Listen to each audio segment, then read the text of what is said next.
mild Tuesday, and it is Collider Live.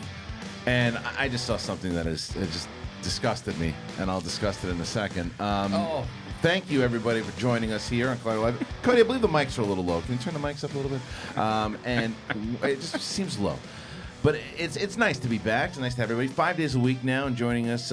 Not as always, but it's always a pleasant surprise, even though you did something absolutely disgusting. What did I do? I'll talk about it in a second. Mark Ellis, how are you? Hello, everybody. Welcome. Nice to see you. Yeah. Good Welcome to to have the you. show. Good to be back. 5 good. days a week. Exciting. Yeah, it's I brought exciting. some presents for everybody. Oh, you brought those. Courtesy of Joshua Hercules Macuga. Yeah, we nice. were drunk in Arizona, stumbling down the main drag after our show, and we came upon a Girl Scout selling them at night. I see. Girl Scout was selling these at like 8:30 p.m. Door to door? Her and her mom were out in the main drag, like where all the bars are, and so we had been drinking for a number of hours, and these are Thin Mints, and these are tag-alongs nice. that Okay, good. everybody wants to enjoy. Go ahead. There's a couple grams of protein per cookie. Well, there you go. Yeah. And joining us as always is Roxy Striar. Hello, Roxy. How you doing? Still trying to get my tweet out. Can't do it, huh? I'm really slow and slimy What this happened? morning. Yeah, you are. Yeah. It's a slimy move. I would Very say slimy move. sneaky, I'd say scuzzy sneaky. even.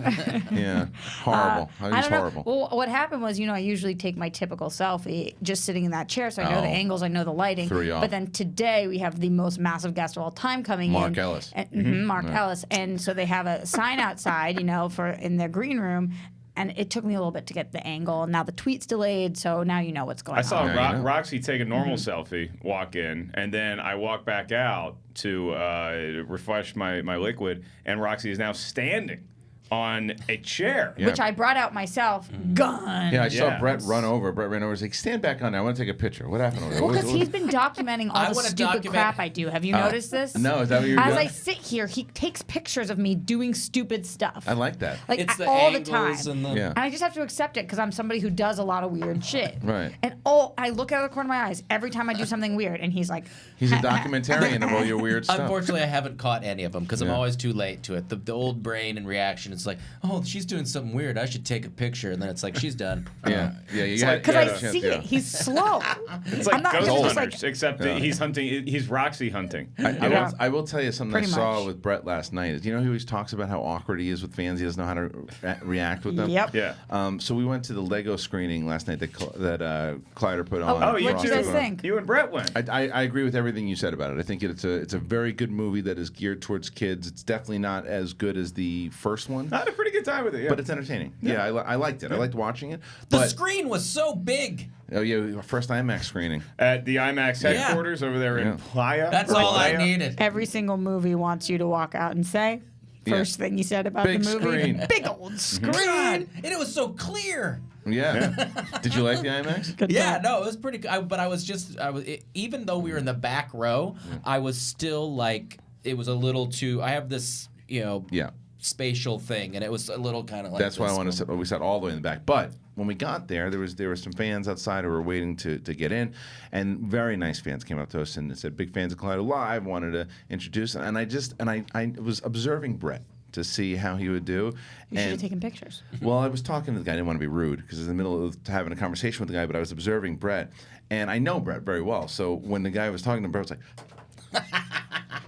Doing this weird thing with his body, and I'm like, what is that? I'm like, and I was just looking. I was like, he doesn't know how to act in front of these people. It was really funny. I don't know. Now that you bring it up, I don't know that we've ever been in an environment where Brett is there and there's like a bunch of fans around. Well, it was the Schmoedown, but we're talking to people. You're not paying attention to it. I wanted to pay attention to it. You went to a Schmoedown? Yeah, he was at a live event, but he wasn't on stage as a luminary. remember, he he was was just working kinda the there camera. hanging out. Yeah, he was high. No, that was at the awards. Yes, Oh. but at one of the live events, one of yeah, the things LA live and he event, was yeah. hiding in the back. He didn't want to talk to anybody because, now I understand why. He just turned.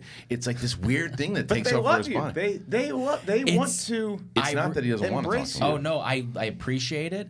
It's just I tell you what, when I did plays as a kid, I never went out to get my hand, like have people comp. I do not like. Yeah. It's not I don't like it. You catch the roses, Yeah. then you hit the You don't know stage how to act. door. Yeah, and that's why I liked when I did stand up and stuff. I like the laughs, but I just want to get out. Yeah, of it 'cause I can understand why. After seeing that last night, it's like you just don't. It's like you don't Yeah. know how to react. It's strange to Can- me. It's can you strange practice people that?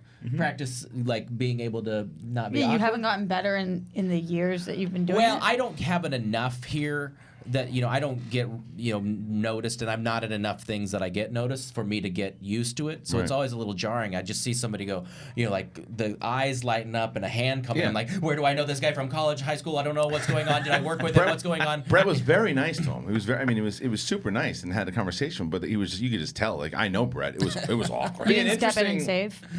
It wasn't a matter of saving. There's nothing you can do. It's just a matter. He just was in a different shade of Brett. It was like it's all right because then they'll go to like you and start talking to you because they really want to talk to you, and I'm just an extra on the thing. So you're just in the way. But when it's by myself, it's just like.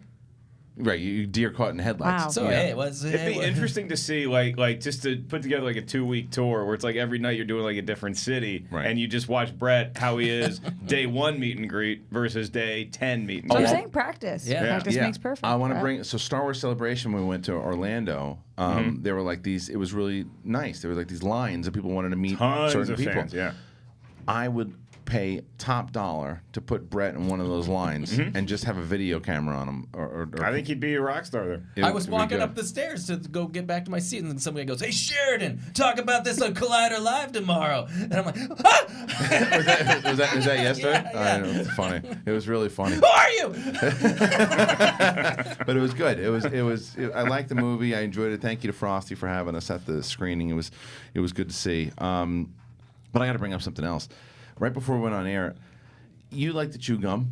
You're a gum guy. You're talking to me now, yeah. Well, big gum guy. Yeah. That's why I have such a strong jaw. Okay, now I'm gonna let Roxy, because Roxy sometimes surprises me. Sometimes she thinks things are gross, and sometimes she's like. I've called him out on this every single day that I've ever been with him. I cannot handle it. So you understand that this is disgusting. I cannot handle it. Because He knows. I witnessed this, and this is. I cannot handle it. It's terrible. You have to ignore it about his part of his personality in order to love him. So Mark loves himself. What is that's an iced tea? Yes. This was iced tea. Right. So what I do is I go to my coffee bean where, against my better judgment, I am now a celebrated regular. Okay. I'm like a Norm or a Cliff Clavin of this coffee bean. They yell my name when I walk in. But you don't shut down like Brett when they say Mark? No, I'm very good at acting normal around fans. I'm sweating on the inside. Yes. So I get my 32-ounce, this is a Ceylon black iced tea. Right. And then I drink down the iced tea, and then I refill it with either water or peppermint water that I get from Creation, which kind of inspired what you guys are now grossed out about. Right. It is so because I just think you're such a great guy. I hate to harp on it, but I've said it so many times. It's so gross. This goes back to the cereal boxes, I think. No, cereal box didn't bother me. That's a messy, not a dirty. No, but I think it's still part of all the. It's still part of this because what we're talking about here. So right before we went on, Mark has his chewing gum and he's eating it, and then he opens up the cap, just plops the disgusting piece of gum into his drink and continues to drink. Chewing 2 pieces of Cobalt. It's bigger than usual. Gum. And it's 2 pieces. Do you see where we can think that that's disgusting? No, I really don't, because that gum it was in your mouth. The gum's in my mouth, right? And then this liquid. I'm sorry, if the gum wasn't in there, was everybody going to be taking turns of sipping out of my trough? I understand that point. This is my liquid. Let me ask you, were your boogers in your nose? So you could spit in there too, and anybody else. Could you shoot a snot in there? My boogers do not go in your mouth. Boogers stay in your nose. It's all connected. It's all connected. Was in my mouth. Yeah. This is going into my mouth, and the peppermint gum gives the rest of the water a nice peppermint kick. Right, so at first I was a little turned off by it, but then I started to think about that whole thing and that it's your body. It doesn't bother me. What if you were making anybody feel better if I take my gum out and just wrap it up in a napkin? What if you were eating it? What if you were eating a piece of an egg and then you spit the egg back in there? Same thing. I don't want egg water. But if you did, peppermint water is good. But if you did want egg water, it's the same thing, right? No, it's disgusting to look at. But this is gum that is flavoring the rest of the water. It's your preference of what you think is disgusting or not. Is what you're saying. I think that you guys are so touchy for saying that. I'm not going to disagree with any of that. A wad of gum into his. I'm sorry. Was this going to you? Was I going to be like, hey, Kristian, I'm going to go give your kids a sip of my water, but now I put my gum in it, so I can't. You took the gum out of your mouth. I'm going to put some Girl Scout cookies in my water. I would rather you're touching if you the don't chew them first. It's like when I was a kid. Do you ever used to take those stoned wheats and you chew one up and then okay, maybe this is a thing that just I did. I would chew it up, I'd put it on the cracker like it was a spread, and then I'd eat it again when I was 5. Yeah, and that's somebody pretty looked rough. At, somebody looked at me and was like, "That's disgusting. Don't do that." Right. That's pretty and disgusting. then that was it. And that was it. Yeah. But the difference is that you agreed with them and was, oh, maybe that's disgusting. Yeah, maybe that's, he doesn't think it's okay if you do something I think that you that's know is disgusting. disgusting. Right. No, Why I'm is that saying- more disgusting? Because you're regurgitating a cracker and it's not informing the flavor You're chewing on this. of your water. Oh, it was informing the flavor. Yeah, no. Same thing. Not, Same thing. I got to go with Roxy on this one. It's very different. I don't think so. It's so the same Very thing. different. It's just like a bird come. No, putting the- because you don't. It's not natural to swallow gum. You're supposed to swallow your cracker. Yeah. Gum never goes down in here. And Gum now you're stays in your putting mouth. it in but there. you're putting it in your drink with the idea of enhancing the to beverage. flavor the. Yeah. I'm fine with Use it. a It's lemon, taking will a you? lot for me to process that it isn't gross. Like it's, I have to go. But you're seeing his point. I'm seeing, What would you I rather see your stare point. at? Regurgitated stone ground Oh, wheat definitely crackers that. or a wad of gum? Definitely the I gum. am with you on that. I would Yes, rather I'm stare with at you on that, that, but too. I was 5. I think they're both in the same family of disgusting. Nah, No. this stone- is night and day with disgusting. You know who I hated as a kid was because you get the lunch table and then some kid always had like something really good, like like his mom always made like a really good sandwich or like had cookies. There was always one kid who would, because everybody would want to have one of the cookies or sandwich or whatever, the kid would just spit on disgusting. the and just be like, now nobody wants it, so now I can eat it in peace. But you're eating, even though it's your own loogie. So that's what you're grossed doing? me out. You're No. spitting in your... I have never been that You're kid. spitting into your drink. I have. That's what you're doing. You're spitting into your A drink. little, yeah. This is gum that's in You my spit drink. your gum into It your also drink. like all the things that are stuck in your teeth are Right, coming right, into the gum, right. and then like That's a good point. into So then, in the- a sense, gum in and of itself is a disgusting. no, thing. because when you chew it, it gets all that stuff, and then you spit it out. Spit it in the trash. Yeah. It's supposed to go a in lot the of people trash. swallow I it. brushed my teeth an That's hour gross. ago. I had a protein shake, and now I'm chewing gum. Good, now you have a what protein could shake in your drink. possibly be stuck in my teeth? I will Look. tell you, I don't know why Quinoa, it hurts I me don't- at my core the way it does. And by the way, Yeah. let me say this: we're doing a radio show. We're in a podcast studio. I'm not doing this on a date. I'm not like, hey. So anyway, where are you but from? if you start doing it, you realize if no one says anything to you, you're gonna think that it's just the No, norm. Then you know something's wrong with it. If I'm 5, Right. I know this is not the norm. I know asked not you- everybody wants to see this. Well, I asked you if you thought anything was wrong with it, and you said no. So if you don't think there's anything I wrong don't, with it, but then I you should also do it on a date. No, I also realize that there are certain social mores that you want to be a little. You want to elevate your personality. Now you. Well, don't and shake my hand. I know you. Yeah. You probably think that everything that you do on this podcast should be done in the outside world. And on the air. Yes. Yes. And I wholeheartedly disagree with that sentiment. This makes me so nervous because like I step to Kristian all the time because I sit across. I always like I give you so much hell about everything you say. I've never gone against Mark before, I don't and consider I'm this- so nervous right and, now. and I don't take back my support of your team, the Patriots. I enjoyed watching greatness on Sunday. I'm sweating. Can I I'm say this real sweating. quick though? This is the greatest lunchroom story from Walsingham Academy in Williamsburg, Virginia. Is like every semester or quarter, whatever, there would be like food fights would kind of start, and the teachers, the nuns in my case, would like put a stop to it. Like you'd like toss a Food fights, goldfish right. cracker Right, or right, something right. like that. So for whatever reason, the nuns they didn't see it, and so we tossed some goldfish crackers. The other tables would come back at us with just like little stuff like this. My buddy, he's sitting there. He had a thing of applesauce, and he's like, "I'm taking this nuclear." He takes a plastic fork, stabs the top of the applesauce just to get a little bit out, chucks it, and we watched that thing. It was like slow motion. Right. This applesauce took 5 minutes, and we're just watching. Tell me it landed go. on a nun. It landed right smack dab in the middle of the table we were warring with, and Oh, it took it. we napalmed the entire Game table. over? Did he get in trouble? He got in a lot of trouble. But it was worth it. Well, for us it was worth it. Right. I never saw that kid again. Oh, is that true? No, that's not true. No. But I think he gets suspended for the rest of the day. But Right. legendary status. It's a big story, yeah. Yeah. We used to throw clay and brownies up on the ceiling to see Yeah. how long they would stick. No, And it wet stuck paper for a while. towels. Clay. You guys never do that? Yeah, that did too. There was a piece of my late great friend Brian Cascia. He threw a piece of it was a piece of clay, this green piece of clay, and it's stuck there for 6 or 7 months, and we'd always look up and just say, like, there it is.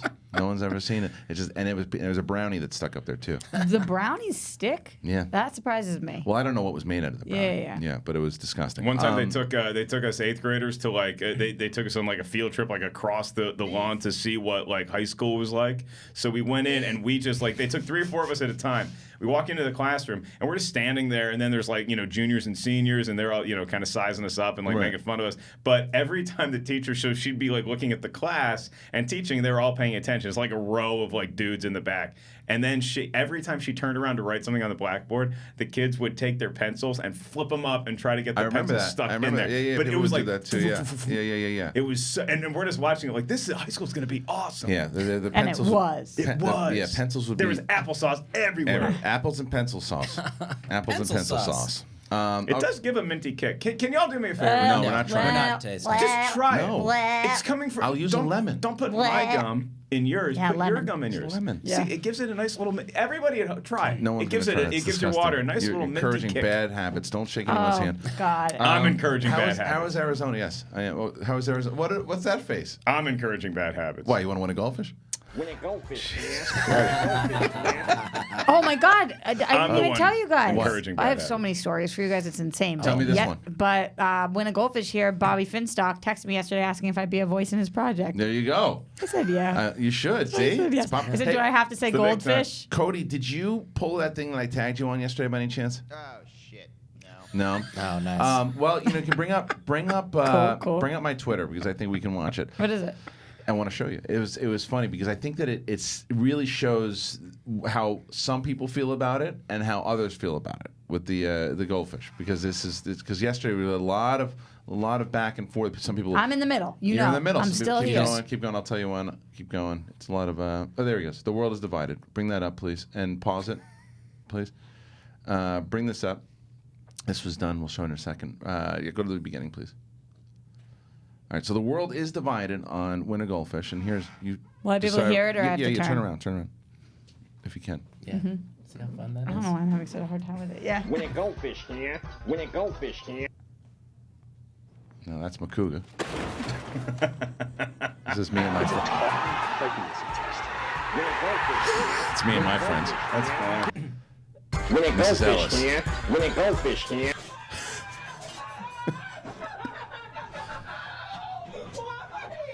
Win a goldfish, man. Win a goldfish, man. And that's Roxy. Are you guys kidding? There you go. It's great. So can we give me that? That's amazing. It was great. Give me I want to shout out the person who made that. Let me see can you zoom in there? Thank you.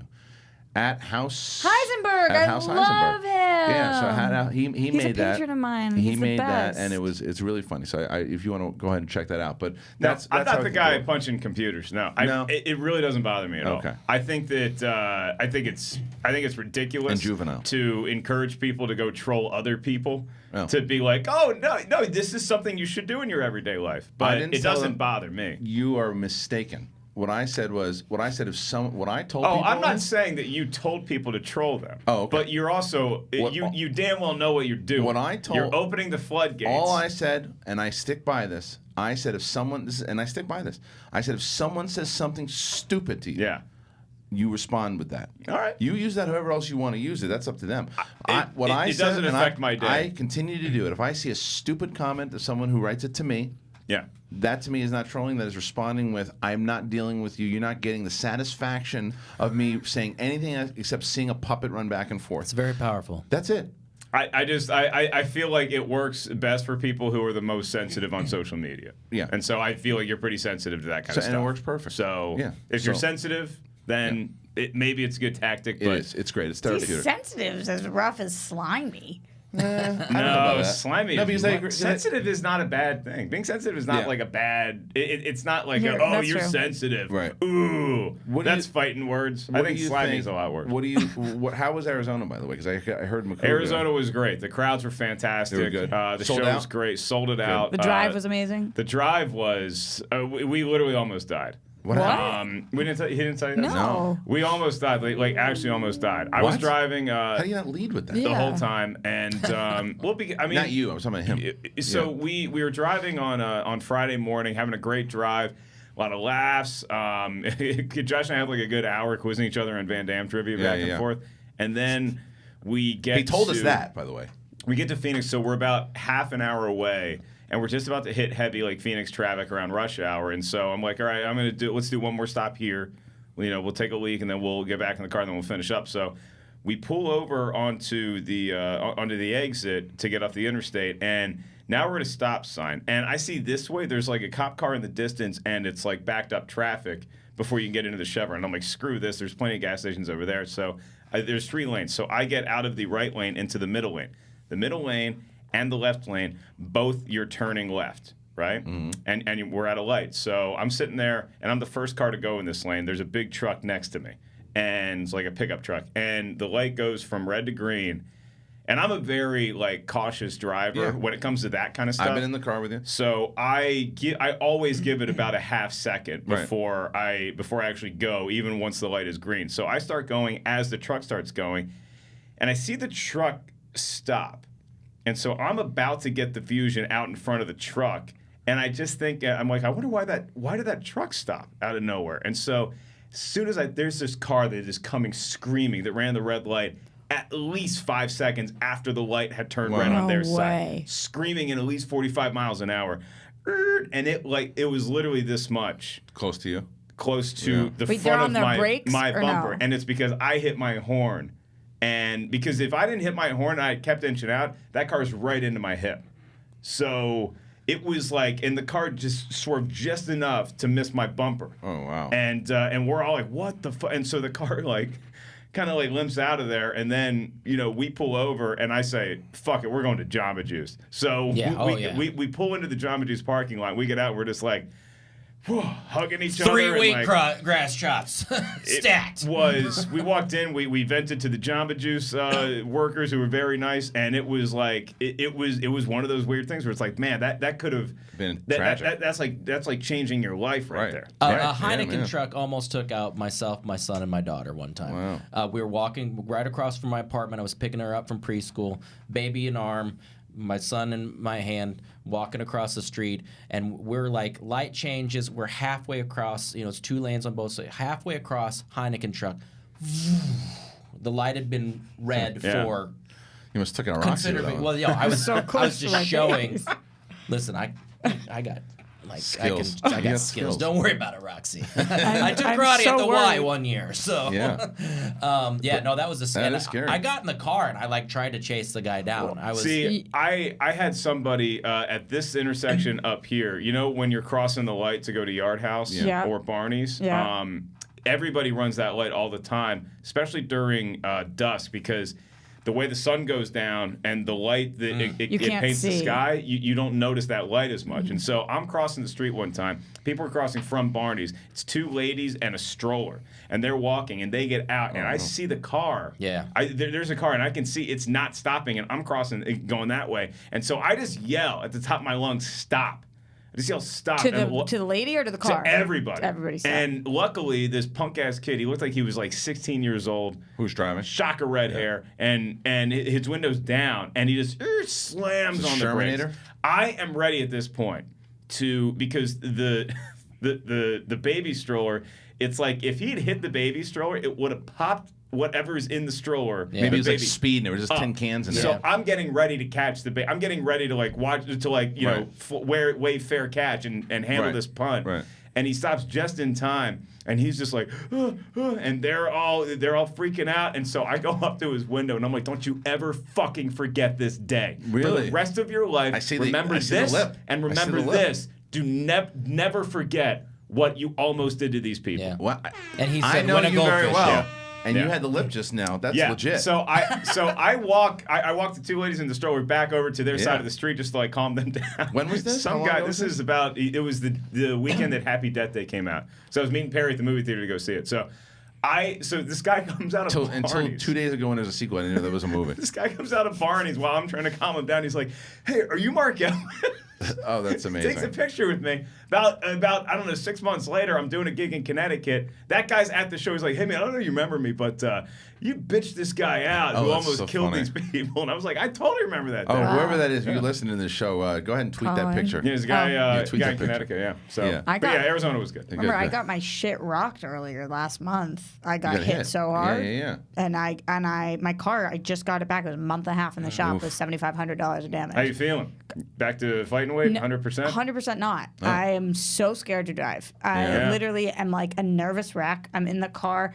It to the point where I'm a really bad driver right now because I'm like looking left, looking right, looking left, looking right, looking left, looking right. Like I can't. I'm so scared. I'm so slow and I'm so scared and like it's brutal. Yeah. It's brutal. It's the second time I've gotten hit really bad, and it destroys you. You can't like figure out how to do it. But what am I going to do? Not drive? I know. Got to get back in the water. Yeah, you have to. But it's tough. I do want to move on a little bit too because we were excited today because it's a big day. Massive day. It's a big day. We got Jean Claude Van Damme is coming in the studio at 11 o'clock today.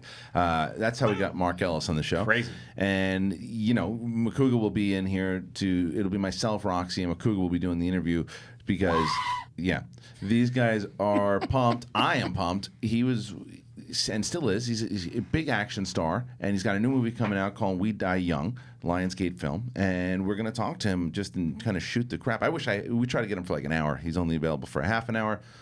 We'll get in when we can because we're excited to have the legend. The trailer looked awesome. I like what he's doing. I like what he's doing now. He's not trying to go back to when he was in his 20s and I thought I was going to see him doing all these kicks, and it was like watching like Ric Flair or Roddy Piper come back when there was way too. But he's doing what Stallone did, and what Stallone did in the last Rambo was he got on top of a Jeep and just shot, and you see, Van Damme's going to throw some punches, but he's got his weapons, he's moving around the corner, and he looks like a badass, he is. He's talked a lot about getting back into fighting, so I think that he's separating those two parts of him. If you can get that from somewhere else, from your training, from your fighting, then you don't have to do that. I'm just like, I'm so impressed with what he's been able to do with this career resurgence because it really was embracing who he has been. Yep.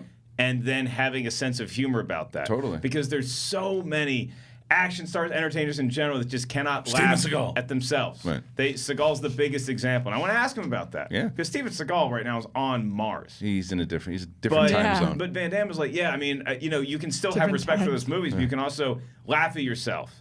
And I want to know, when did that sense of humor, was that always around him? Yeah. Or was that something that he had to develop? Well, this is the beauty of it. We're going to be able to ask him all that stuff. What? We're going to have a nice conversation. Could you ask him how many times somebody's come up to him and asked him to punch him in the stomach as hard as he can? I feel like that's a thing he gets on. Come on, dude. Right. Come on. Pretend I'm the snake. As hard as you can, bro. Yeah. I can take it. We're excited to talk to him. It's going to be cool. So 11 o'clock, guys, make sure you tune in on. I'm going to. That. I'll tune in from the other room. Tune in from the other room.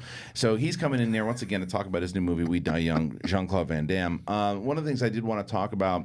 Tostitos. No, I don't want to talk about Tostitos. Who's that? Who just said that? I don't know. Was that a clip? No, you thought it was me. Was it you? Oh, He does you Van said Damme's on the Tostitos commercial. Oh. Yeah, but it just sounded like I don't know what Your happened. voice. That was nice. Do it again. It wasn't garbage. Goldfish, yeah. See? It's growing. No, he doesn't mind the clip. He doesn't like the way it's being used. Yeah. Well, I'm sure when you're doing a set and somebody yells it, I don't think anybody screamed it out Nobody's during ever a set. yelled it during a set. Isn't that what Josh said I yesterday? knew he was lying about that. And if people want to ask me like dumb shit like that at the Q&A, Q&A, I'm totally fine to answer. I told if you yell during the show, like here's the thing, you get kicked out. If you yell stuff during the show, it's never. I promise you, it's never going to be conducive to what I'm doing. It's never going to be like, oh man, I was really struggling. Until somebody yelled out Van Damme out of nowhere. None of that stuff matters. If anybody yells anything out during a show like that, you should be escorted. Then they get kicked out. Right out. That's why when he said that yesterday, I was like, this is just him trying to prove a point. He did say that. He did say that. And I was like, that's I think it's a fear that every comic has, is that especially if you're a regular on like a morning radio show and they have a lot of like hijinks and stuff like that, it's hard to separate that we're not doing the craziness that we do in the podcast studio. Right. It's like a totally different ballgame. You need to show respect. So when Macuga and Ken are up on stage, when you're up on stage. And to be honest, I don't know if because I was backstage, like I usually don't watch what's going on Right. ahead of me. So I don't know if somebody did yell something out during their set. Well, they did it in New York. Someone did it in New York during like when they went. But Macuga and Ken were asking people like questions and certain things, and people were screaming things out in general in the audience. But it's like if you disrupt someone's set, it's a no-no. But anyway, is that not a set? What him and Ken do? Yeah, of course it is. That is a set, of course, right? yeah, they do. It definitely was on. I spied a little bit of it in Phoenix, and they were really, really funny. They're getting this is a stupid question, but so if it's if it's you have like your set, and then you mix it up with different jokes that you're trying out, right? You can also call it a routine. When you're two people, do they just riff off each other the whole time, or do they have a set? They have now started to develop a routine, from what I've seen, and Mark will tell you better than I can. Like the same thing sometimes. But I think I think that what they do is because they're doing their show together. They do the afternoons. He and I, when Mark would do, we did a Schmoedown No comedy show back in like 2010 together. Yeah, we had like Krista Leah, Eliza Schlesinger, Rick Ingram, Steve Renazzisi. We did like a big comedy show, and we would go up on stage together. Because we had been doing our show together, because he and I just have a natural rapport. We know each other's timing, and we're like, oh, let's start with this, and then we'll just see where it goes. That's what they do. They'll have certain ideas, and I bet you they practice in the green room. Oh, you know what happened today? Let's talk about that. Then you can bounce off back and forth. All the stuff I saw was like stuff that happened like that day. They talked about the car. Right. They talked about almost dying. They talked about the medical conference. It was also at our hotel. Right, and they probably just have a riff and back and forth with each other because they know each other's rhythm very well. There's a conversation more. Yeah, it is. But it's bits too, because they did something.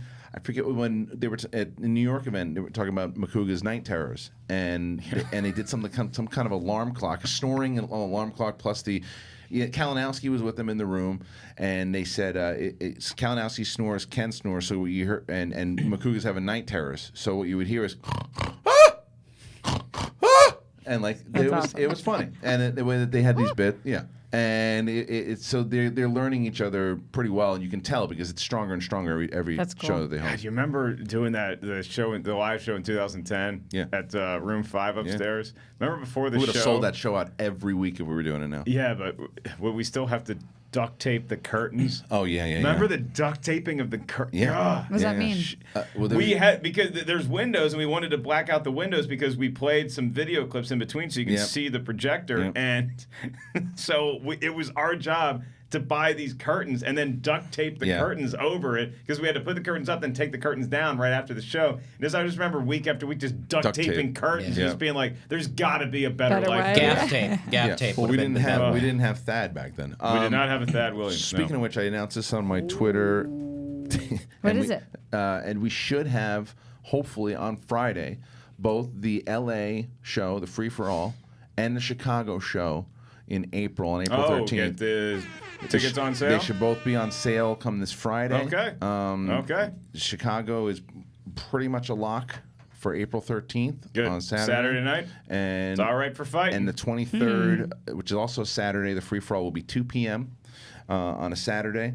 And matinee. A matinee, because it's a big event. It's 35 competitors. Winner gets a title shot. So it's going to be... Can we get, because you and I haven't talked about who the competitors are. Yeah. And what's the ballpark you want to go for? There's 35. You want to go with 35 competitors. Now, you in your head, do you have everybody locked, or is it like you got 25 that I have a list and then of some wild cards? I have a list of 50 people right now that want to compete. Oh, looks like you got to make some cuts. 50 people have reached out to you? Yeah, 50 people who I sent out the email. 50 we'll people sit down said and look yes, at that list. And now I have to make cuts. I'll make them. You'll make the cuts. Yeah. All right. And there also You have blame to it on be. me. There also have to be some matches to qualify. We could do an undercard at the Star Wars one that's like two people kind of know a little bit about the like Brett versus Roxy as an undercard at Star Wars. Well, would be fantastic. TV. Well, it's funny that you bring that up. There's actually, I already know what there's a double main event for the April 13th show. Star Wars Explained himself, Alex Damon, will defend the title against the #1 contender, which should be determined at Star Wars Celebration at the convention on hall, Thursday. On Thursday, okay. Which I'm looking at like a fatal 5-way. Yeah. And the winner will play Damon. And Brett's going to be one of those. No. But so also part of the double main event will be Who's the Boss, the team of Ben Bateman and Mark Reilly. And they will be playing a TBD team. And the winner of that will play whoever the champions are at that particular moment. Me. You and Could Roxy. be. I just think Brett would be so unknowledgeable about Star Wars on the level that everybody else in the Fatal Five-Way would be. Right. I think he could ironically throw them off their game a little bit, get them out of their head Probably, a little bit. Yeah, so be interesting. So defensive Mix it strategy. up. like I said, look for that on Friday. I should have. I mean, I could tell you. I don't know if it's up right now, but the site will be theschmoedownlive.com, not Schmoedown Live. Theschmoedownlive.com. It's the Schmoedown. You need to Schmoedown include Live. articles. Yes, that's right. Yeah. When writing down answers. We still haven't sent that email. Is yet. April 13th a Friday? It's Saturday. Oh. Yeah. April 12th Should've is been Friday. Friday. It's in 13th. Chicago. I know. Yeah. So I'm anyway, doing stand-up on that. a lot of Friday. news You are? coming out. But it's the 12th. Yeah. Well, that's what we Still want to doing stand-up. That's what we want to do for a lot of these shows, Roxy. When we go to out of town, like wherever we're going to be, the I come? plan for that show, perhaps, Thank maybe we'll see. But Looking for a yes? maybe. She's looking for a plane ticket. Maybe Friday. I'd like to do, because I like New York so much, is that Friday would, hopefully Mark does a show with Josh and Ken. Yeah, and then keep praying. And then Saturday, we Collider do Live. I mean, that's something I'm talking to Fernandez about. It could be like a Thursday. Who knows? We'll see. But there you go, guys. Make sure you check that out. And is there anything else I wanted to talk Collider to Live us about? Squared. I have an update for you guys. What do you got? But I wanted to wait till Macuga was here to tell him. But I can tease it You now. sound a little parched. You want some water before the Yeah, announcement? have a little I mint would water. actually over my dead body. What? I'm so afraid of having other people's water in general, and then with yeah. your gum. Ugh. How much money? So yesterday, I finally went back to the Basics. the Hitler supporting waitress. Uh-oh. And wow. I had a big. let's update. First of I had all- a big to do. All right. First of all, This is big. Yeah. So I want, because we do get new listeners and people who Yeah. have never heard the show before. So just a little Yeah. previously on Collider Live, Roxy and Macuga went to this. And he doesn't know this yet. I Okay. haven't talked to him They yet. went to this restaurant, and a restaurant that they frequent. We that used they to go also- every single Wednesday for pre-pro for hypothetical questions with Josh and Right. Roxy. So they would sit there and they had this conversation. And so this waitress came up and she had a conversation about her boyfriend, who mentioned that her boyfriend was a Hitler supporter. Mm-hmm. And then I they think she said- said Hitler fan, right? Yeah. Big fan of Okay, Hitler. this is what happened. She was telling us that they were going to Germany because she was graduating, and that was his present to her. Right. And we said, "Oh, great! Why Germany?" I was talking to her about how I had been there, and it was wonderful. And she said, "Well, my boyfriend thinks that Hitler's really cool. He's a Right. big That's- fan that's of his." supporter. He's a big fan of his, and he's been following him around everywhere he goes, and he just loves him so much. And He his, knows he's dead, His right? dad's name is Adolf, and he wants to name our kid Adolf, and they're big, right. big So Hitler that's fans. a supporter, yes? Yeah. Cool, fan, all those words were If she keeps used. saying all that stuff to back it up, like if you just say that you want to go to Germany because you're big on history, Yeah. or you Yeah, it wanna, was not a history buff You want to situation. go around to like where Hitler was because Right. it's part of Look, history. I watch documentaries Yeah. on World War II, Yeah. and some have been featured just on Hitler. You don't call yourself a Hitler fan. I would say I'm a big anti-Hitler person. Yeah. Okay. Fascinated cool on and his fan. rise and what he did in order to get there, because it's like, Right. that's a fucking crazy dude Right, who right. did all these things and was a powerful, used speech in a certain way. Yeah. But then all the maniacal, disgusting, horrible, like pure evil. A lot of methadone How in you there, could be a too. fan And, of Hitler and is wanting crazy. to name your kid after, Right. like, I mean, it was that's- next level. So clearly, you and Josh were disgusted by this initial. Right. So that's Well, we weren't disgusted. We were shocked Yeah, because yeah. this is somebody you keep in mind. We had seen every single week for months. Right. We requested her section. We had gotten closer with her. and then you never went back afterwards. And after that, we decided. Josh and I said nothing. We paid, and then we left. We decided, oh my God, that was really uncomfortable. I just don't think we can go back there. So then, as the weeks went by, we talked about it on this show. You guys were like, you didn't say anything? I told my grandmother about it. You told me this, and yeah. she was really upset with me, like legitimately very upset with me. that you didn't say anything. Yeah, she was like, there's not that many of us left, us being Jews, and if you just let people like that say things and you don't talk to them about it, you don't address it, then you're feeding the problem. And I'm really disappointed in you. And it was like a whole actual conversation Right, I had with right. her. I kind of Good. talked about it before You where did. it was a bridge, Yeah, but yeah. she was really disappointed in me, and it got me thinking about it. Like, okay, I didn't say anything in the moment. I was shocked. I don't know if it is too late to say something. I don't know whether it's to that person or to let the company make the decision. But if it ever happens to, like, I feel an opening, then I'll do it. Right.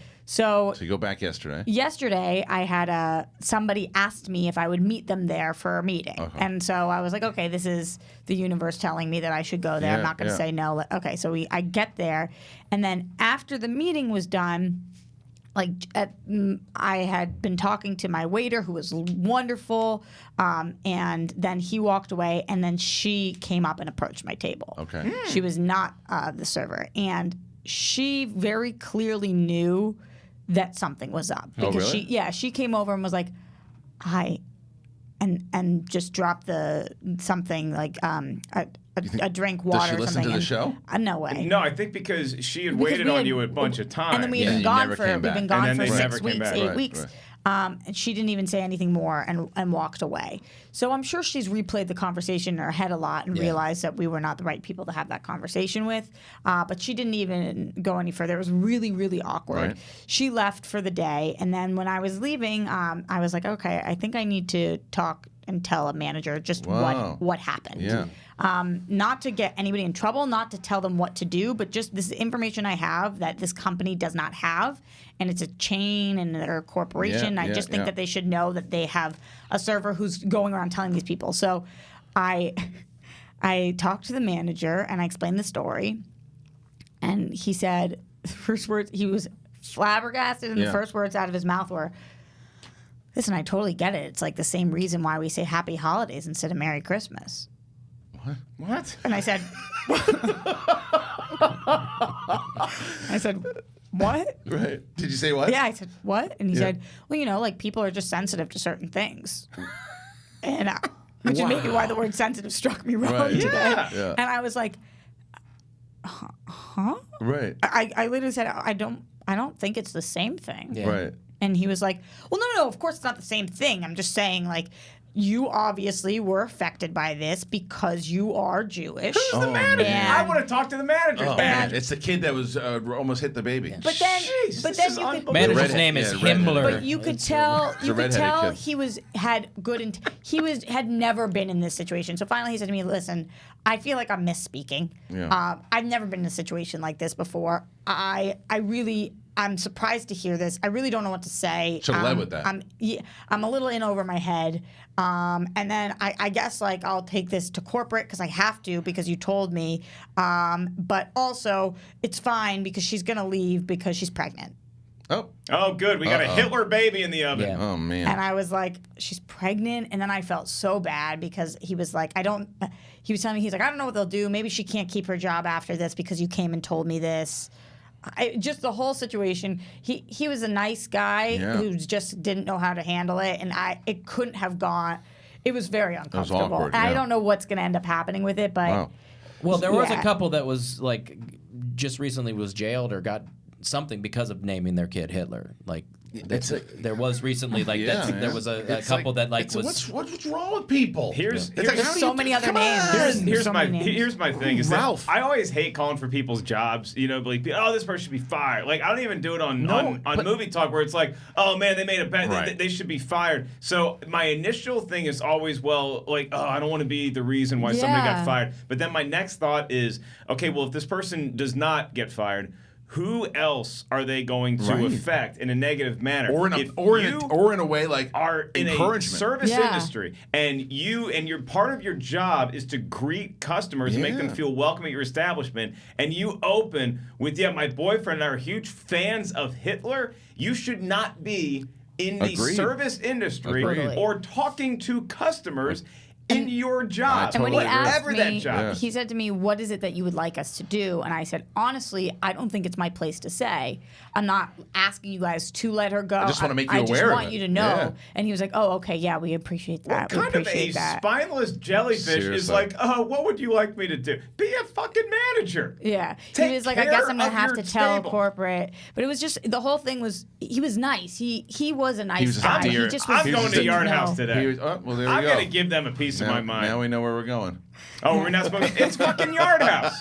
It's a person that works at Yard House that is saying, hey, I'm a big fan of Hitler. So is my boyfriend. We love Hitler so much, we're going to Germany to follow him around. Oh, and by the way, I'm pregnant. Get the hell out of there. So I go to Wood Ranch, Yard House.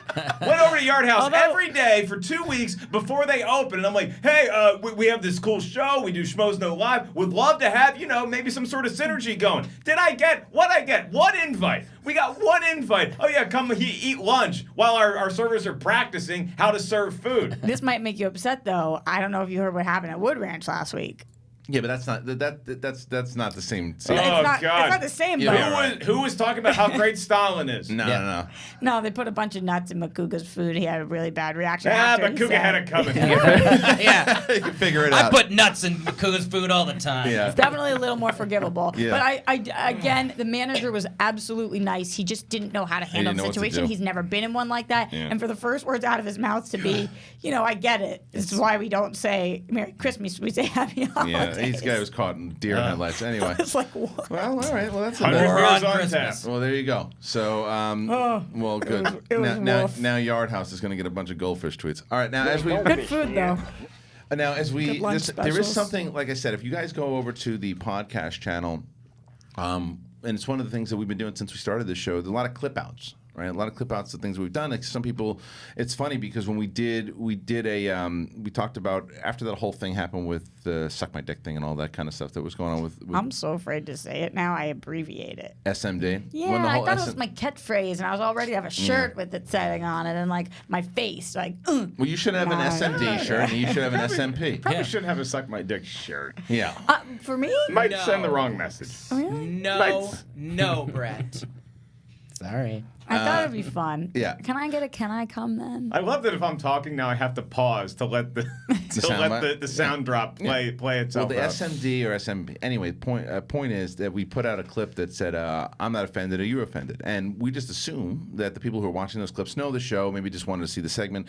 What I realized is there are a lot of people on that channel who are just like, "What is this show?" Wait, what do you mean you put out a clip? It So was we clipped who it saying out. it? Oh, was we clipped out that clipped part. of us, Oh. not that particular part, but when we all hashed it out Cleared it afterwards up. when Macuga came back.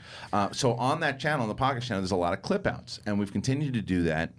And one of the ones that I've really been seeing a lot of responses to is when we talked about the Ronda Rousey stuff that was going on. And I kept asking. Was her getting booed? Her getting booed, the fans not accepting her.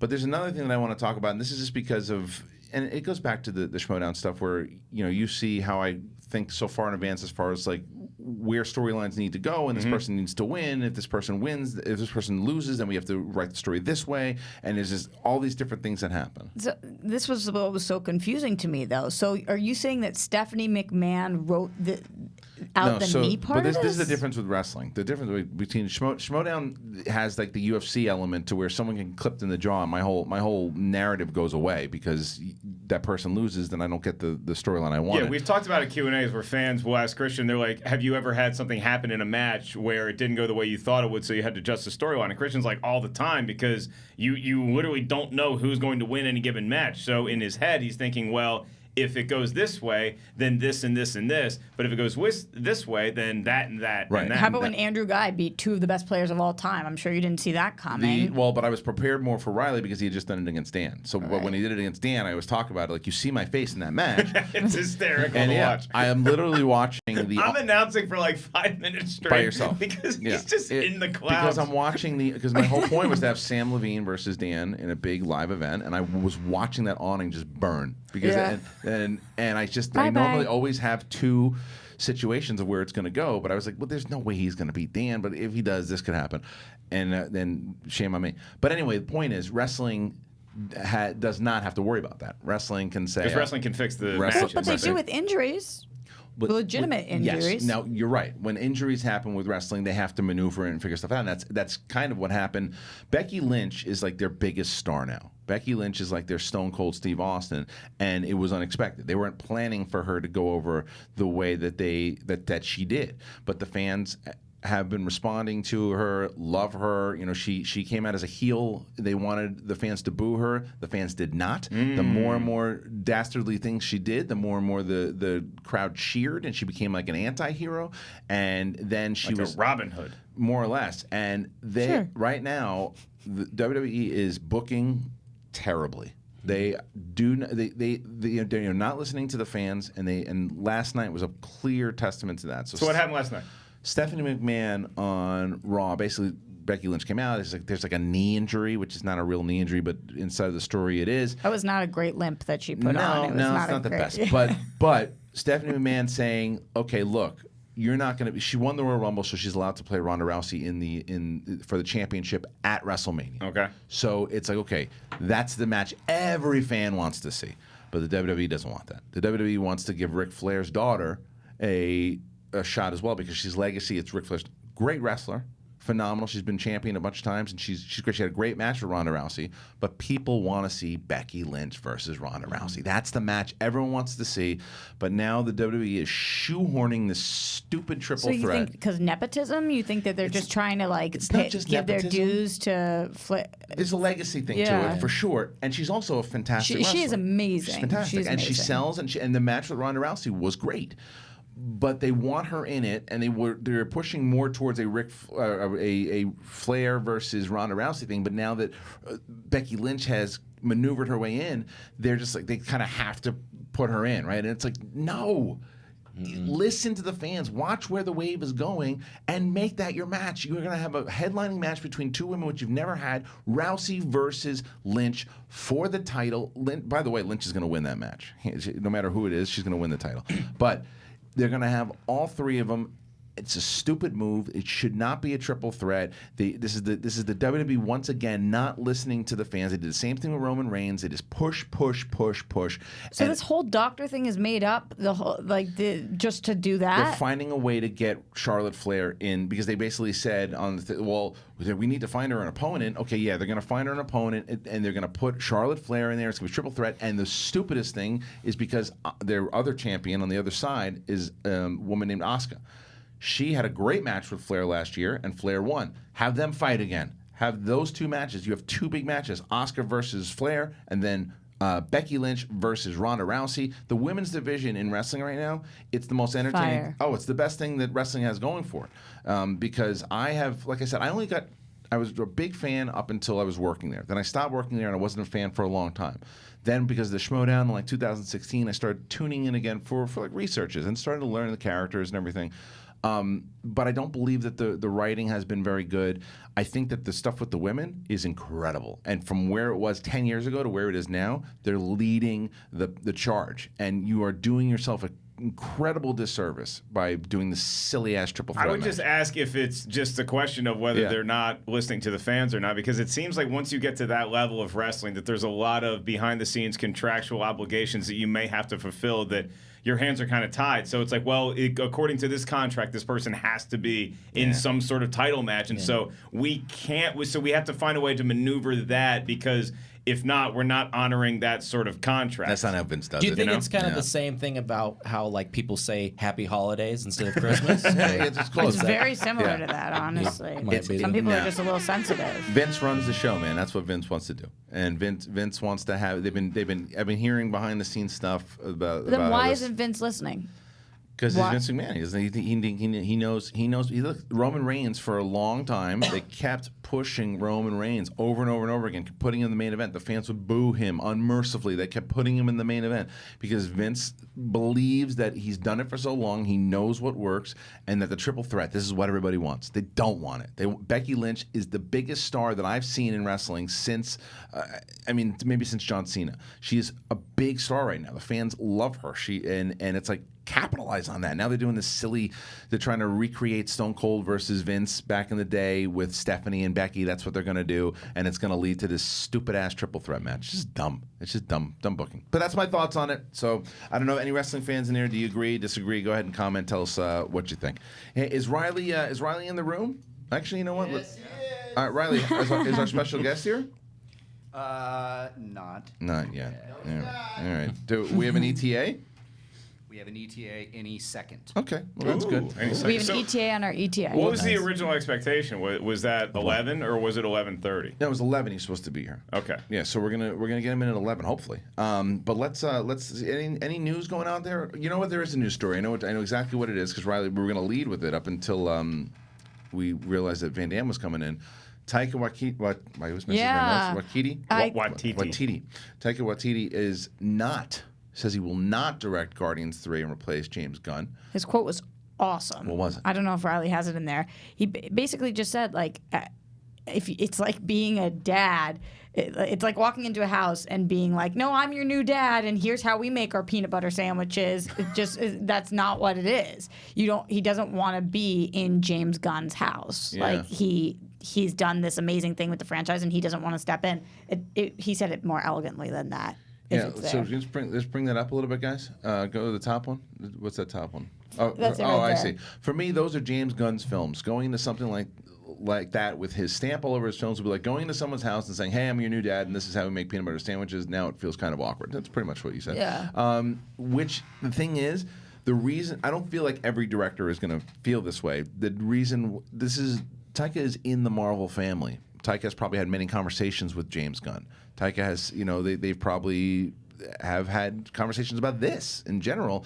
I think they're friendly. Yeah. So he's also he's a very in-demand director right now. Yeah. Which one? It's not Taika Waititi is. And so I understand Marvel wanting to go after somebody that was already in the house that kind of understood how we do things around here and where we want to go with our universe. But I also understand Taika Waititi being like, I think I'm good. I don't need this kind of I don't think there'd be a huge fan backlash against him. I think there'd be minimal backlash as opposed to if you brought somebody else in. But I feel like Taika Waititi, he's working on The Mandalorian. He's got other movies. He's got that bunny movie that actually harkens back to World War II, where Scarlett Johansson is coming out. Jojo the Rabbit, I think. And then he's also got the What We Do in Shadows. He's producing that. So he's got a number of stuff on his plate. I think that he said that they hadn't really had conversations with him yet. He was just saying this off the bat. So I don't even know. I'm sure Marvel was interested in him, but I think he was just kind of saying, I haven't even had many conversations with them. But yeah, so don't. Right. Here's a question then. Because let's say I happen to think that there are a lot of directors out there that have a chance and will do a very good job with this movie that's not connected to Marvel already and maybe don't have any. Runner? Not now. And maybe they don't have any ties with Marvel or James Gunn. I mean, look, I think Matthew Vaughn would be interesting, but who knows? He'd be interesting. But how wild would it be if they got Snyder? Well, here's another question, though. Because time heals wounds, right? Yeah. Is there a chance that if a little bit of a break happens in all these other movies, that James Gunn, I know he's doing Suicide Squad, I know that all this stuff's happening, is there a chance that James Gunn and Disney tie things up and James Gunn can indeed return for the third movie? I mean, you really got to see how it plays out as far as, because he's going to be working on Suicide Squad 2 for a while. Yeah. Can't imagine Marvel doesn't want to get Guardians 3 going before that happens, because this was going to be the linchpin of your universe going forward. This was going to be part of the core that, along with Black Panther and Captain Marvel and then Spider-Man popping in, everything, that's what's going to carry our MCU going forward. Nice to have Doctor Strange, nice to have Black Widow making movies, but this is the crux of our universe going forward. So I can't imagine they're going to put it on the back burner. I think they already have had to put Guardians 3 in the back burner. Right. So some of the stuff that they were going to introduce in Guardians 3 that's going to open up this universe, maybe that happens in Captain Marvel, that happens in a Doctor Strange movie, because they have to course correct a little bit. But is there a chance, though? Timeline-wise, didn't Gunn already write the script? Yeah, but I think that they said they were going to scrap the script. I mean, no, I don't think that they are scrapping the script. I thought they were. I know that they're scrapping him as director, but I was under the impression they were still keeping the script. Well, you could bring in somebody to polish it and do a pretty heavy rewriting of it.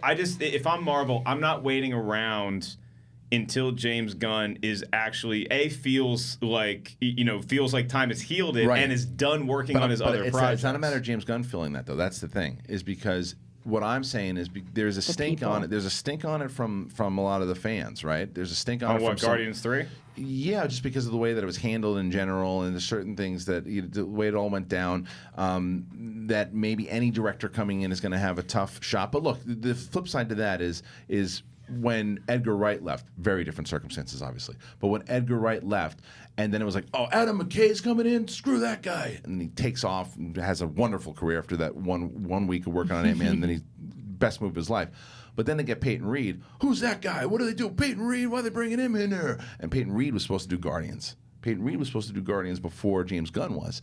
So two questions here is that, one, people love what Peyton Reed did with Ant-Man 1, and two, is there a chance Peyton Reed can do Guardians 3. It could be somebody in the house. I feel, and I said this at the time James Gunn was fired, is that I was totally against the reasons why he got fired. But I also, I think you'd be hard pressed to show fans James Gunn's Guardians 3 and show them Director X's Guardians 3, and you tell me the difference. Oh, you'll know. Yeah. No. You don't think you will know? I think that it's very, very few directors, and James Gunn's a very good director. Yeah. I think there's very few directors out there that are so crucial to a project like an MCU film that we can't make this movie good unless that person comes in. Oh, that I agree. As far as good goes, Yeah. I agree with you. That, But I think that if I showed you Taika Waititi's Guardians 3 versus James Gunn's Guardians 3, I don't know that a lot of fans would be able to tell the difference. Even going off that, is pretty different. I don't think that there's a big stink already, because as soon as you announce a director, people may get excited over the moon about it. They may be like, oh, that person. But either way, most of the general public is not going to know about any of this crap, and they're going to know that, oh God, Star-Lord and the raccoon are back. Right. So they're going to go see the movie regardless. And I love James Gunn. I just think that there's very precious few directors where we cannot get this movie made unless this person does it's more of a political thing now than it is anything else. And I mean, there's some people maybe not taking the job because they want to make a stand to support their friend, and there's other people. It's just a murky situation. I don't disagree with anything you said. I just think that it's going to be harder for Disney to find somebody, because you look at Taika Waititi, who's saying, I don't know, I don't want to go in there because it's James Gunn's house. I think in-house it's going to be tougher to be like, oh, hey, you're already working on a Marvel movie. Right. Do you also want to do this? I think you need to bring somebody new. I don't think Disney's ever going to bite their nose to spite their face, though, in this situation. Or I think that they are, because I don't think they would ever offer him the job back. I don't disagree with you. It's Disney. Yeah. All right. Unless Iger runs for president, and then we'll see. Somebody else comes well, what in do you got? and No, it's not Iger though. It's Alan Horn. Yeah. Alan Horn. All right, guys, we're gonna. It was a funny joke. Yes, still, though. we're gonna go to break. When we get back, we hope that Jean Claude Van Damme will be in studio. The legend, Jean Claude Van Damme.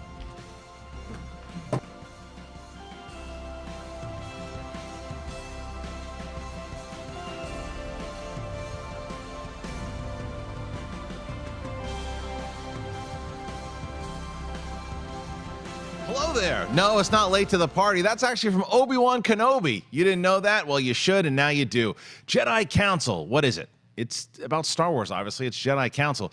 Every week, the latest and greatest in Star Wars movie news. Myself and Ken Napzok, that's right, the pit boss himself. We have a guest on, and we talk about everything happening in the world of Star Wars. If it's the movie news, the TV news, canon news, comic books, games. And then we take questions from you guys on Facebook and Twitter. It's a lot of fun. We've been doing it for a couple of years now. I'm still excited talking about it. The fan base is coming together again. I believe it is. I think it is. I hope it is. And we're talking Star Wars, so we like you. That's right. All of you. If you're not a fan of Star Wars, come on over and join us every Thursday for Collider Jedi Council here on Collider Video. And we have an Apple Podcast feed or Podcast One, wherever you want to go if you listen to podcasts.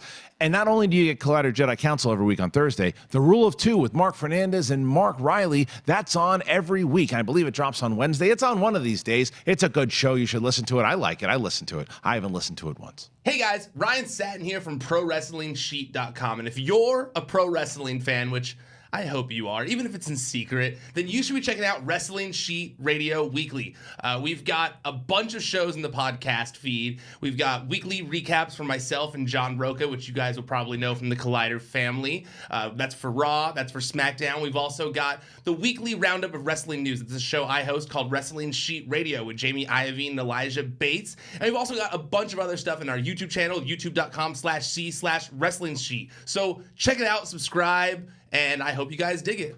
Hey everyone, Mark Ellis here. You know, when I'm not trying to clone dinosaurs or drinking at my neighborhood watering hole, I am probably hosting Collider Movie Talk. It's a flagship show here at Collider. I like to say that because I'm the host of it. It's every day, almost. It's 4 days a week, which is still pretty good, above 50%. You can watch it Monday, Tuesday, Wednesday, and Thursday. 4 p.m. Los Angeles time is when we do it. It's live, so you can participate in the live chat room. Go ahead and give us your thoughts on every story we have coming, because it's all the latest movie news of the day. Who did what at the box office? What horrible Redbox movies Bruce Willis signed on to? The DC, the Marvel, the Star Warses, the Lord of the Rings. Are they making new? I think it's a TV show, and we still might talk about it anyway, because we love movies around here. It's myself and an expert panel of guests, including John Roca, Perry Nemiroff, Jeff Snyder, and other noted noters of note. You guys are going to love this show, and then we take your live Twitter questions at the end of the show at Collider Video. You can always use the hashtag Collider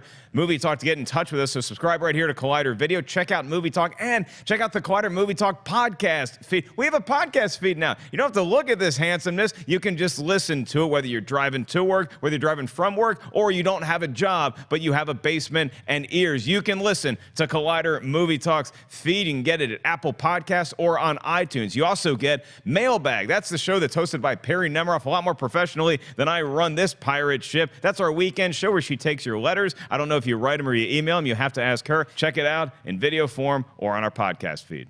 What's up, Collider fans? If you are a fan of television and you want to watch a guy that looks like me and a guy named Thad Williams talk about TV every single Friday, subscribe to the Collider channel. Collider Podcast is where you can find the video.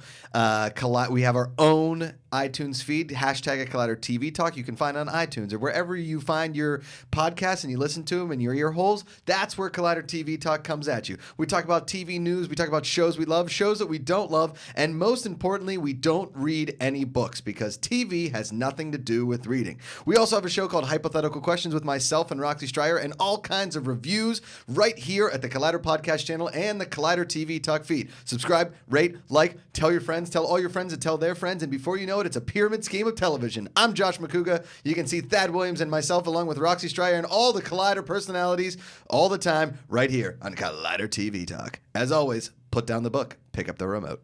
Hey everyone, I'm Scott Movie Manson. Just to let you know, if you already don't, every Friday here on Collider Video, I host a weekly film review series called Movie Review Talk.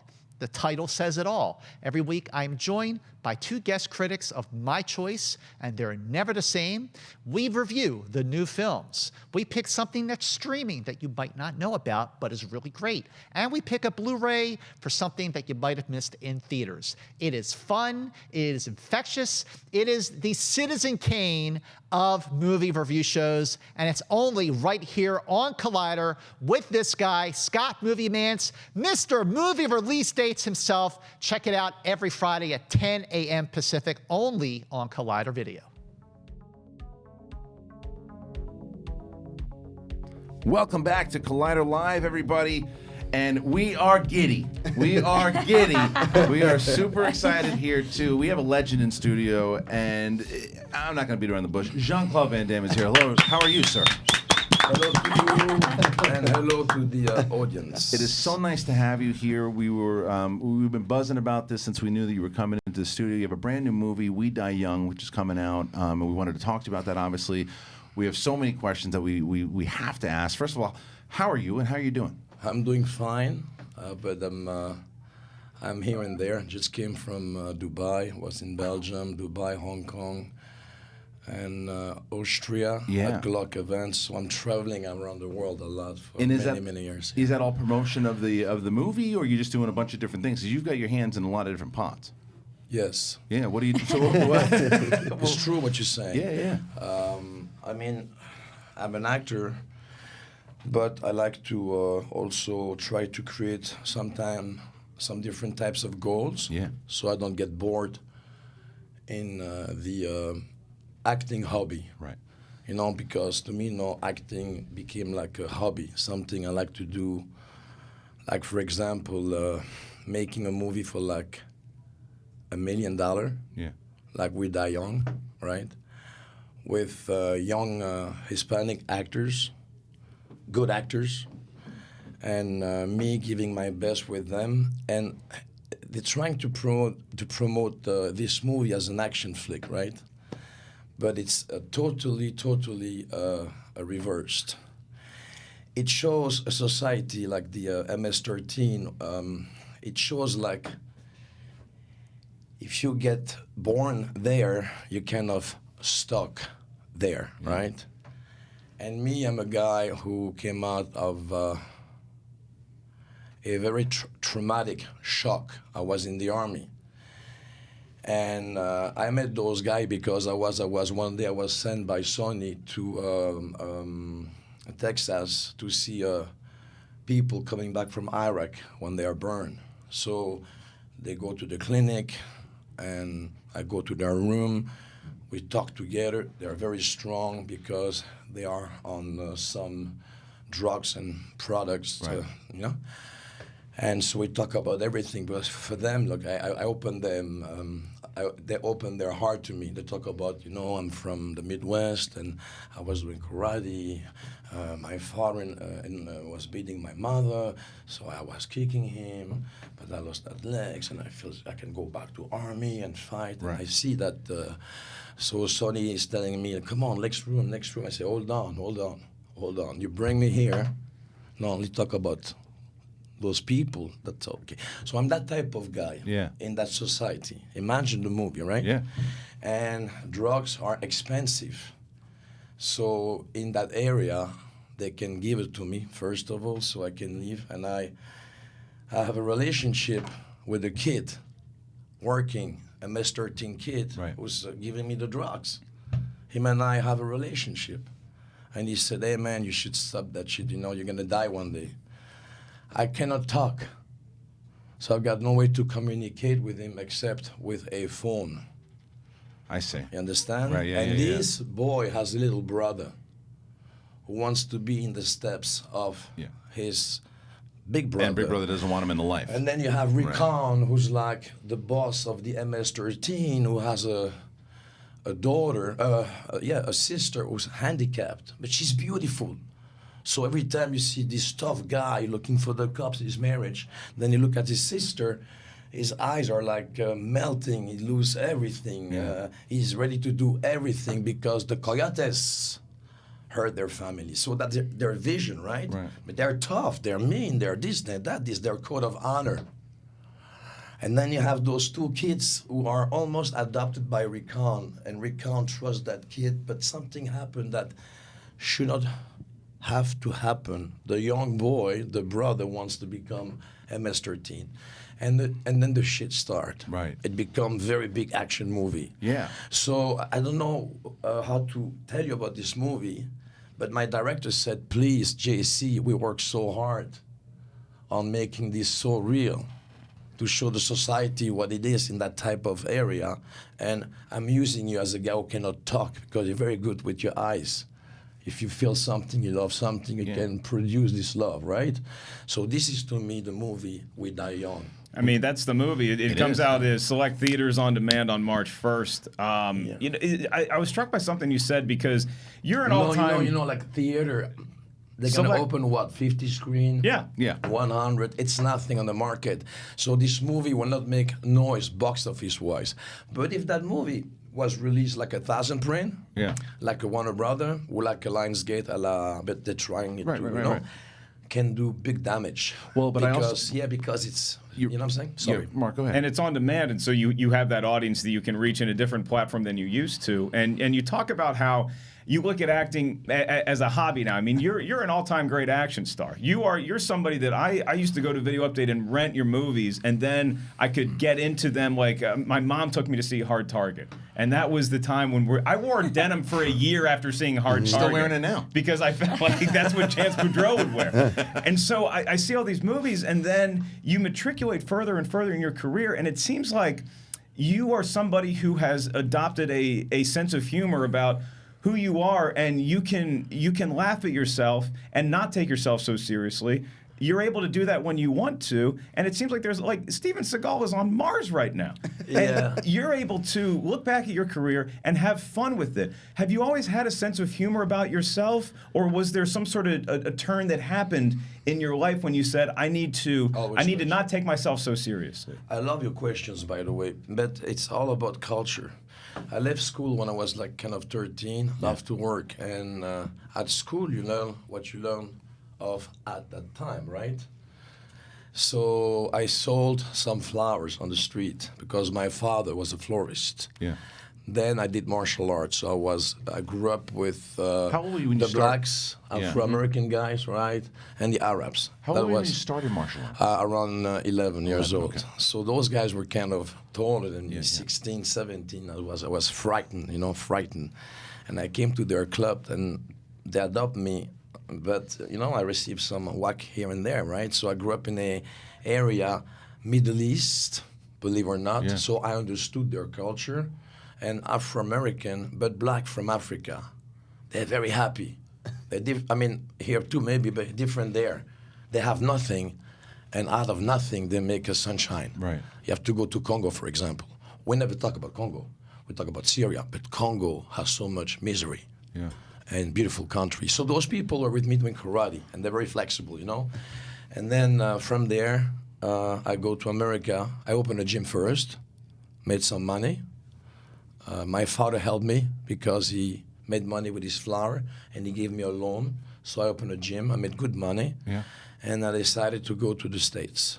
So I go to the States, and I became an actor. But for 5 years, it was like knocking on doors and this and that. Right. And I feel like, I did my stuff. It was kind of hard. Yeah. But I knew I made it. It's like when I came, already in my mind, which means everything was like I'm a movie star. I really felt that is going to happen. Yeah. That's a for sure. You just saw it. Yeah. Felt it. You felt it. Yeah. Yeah.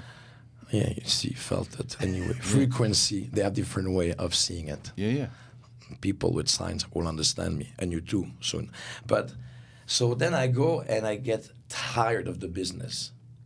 And I go to my place in Hong Kong, where I did Bloodsport, right? And for 7 years, what I do, I drink coffee and I absorb YouTube. So now we go from we go from Sumerian civilization, which is 3005 before Christ, and all that stuff, and then I go to Libya to see how dictator. I go all over the place in YouTube to absorb that what it is today, the DNA, for example. Right. So I was very lucky.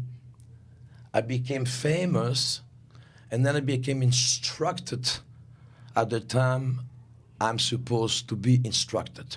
No, when I became famous, I did 20 times around the world. You understand? You know, to make movies all over the picture. I'm a girl who can do a movie in France, in Hong Kong, different types of places. And I'm a globetrotter. I love to travel because I was a guy dreaming to go around the world, you know. So I travel, I met people, culture. And then I fell down to the rock and roll life, right? Which is not bad, sorry to say so, because I know what hell is for people who will cross my path one day and who will have a problem. I will know how to take them out of it. Right. Understand? Yeah, because absolutely. I've been there. So I came out of that, and then again, success, you know, Ridley Scott. You cannot go bigger. It's bigger than before. Right. And then I go to Hong Kong and study. And that's why you're saying to me now, what are you doing around the world? Well, with the study, I studied. I'm doing some different projects who are very creative and very interesting for our species and for the animals. That's something I like to do. And why I take myself and say, why you make yourself? Because I go on a big circle, me, that's Van Damme, okay? And the question is, to finish your question, that's why I take life so easily. Because in this planet, we pass like that. Yeah. You know, I'm past 55 years old. When I was 18, I wanted to be older to make a film. I'm past 55, and I look at my wife, who stayed all her life home for me, with dogs and everything, cleaning them, everything. I left her, came back to her. I just left her on from the van, and then she talked to me. And it's a woman who's beautiful, and Gladys Portuguese, and she was a champion in New York, and she sacrificed her full life. So really, I want to add that to women, you need a really like special woman to make a special mission. So I met that woman on a magazine in Belgium when I was on my gym, and I'm gonna say I'm gonna marry her. Wow. And then I met her in Mexico, and we married. So everything like that come to my life, and the movie and this and that. So what is the reason that my final goal, which I don't want to announce yet, will not be finished? But because of Gladys, without this wife of mine, I was destroyed. Yeah. I never saw a woman like that. How long ago did you meet your wife? I mean, she doesn't drink. She doesn't smoke. Yeah. She doesn't swear. She has a friend. You come to my house, you can be upset at me, but my wife is going to go. She I think it's like an angel. I didn't believe it before, but because my mission is so beautiful for people and animals, I try my best. We try our best, right? And people will. This woman is the perfect weapon. I need a Gladys in my life. I Get me a Gladys. Yeah. What is the difference between? One day I would like her to come here. She's welcome to the studio. Of course. And you can ask her a question about everything. 100%. Yeah, she would love that, and you were going to go crazy. Bring the dogs. We want Bring everybody. Yeah. I'm curious though, because you guys were married previously. What had to change in your life for you to ultimately end up with her again? Because I believe it's your 5th marriage now. Yes. You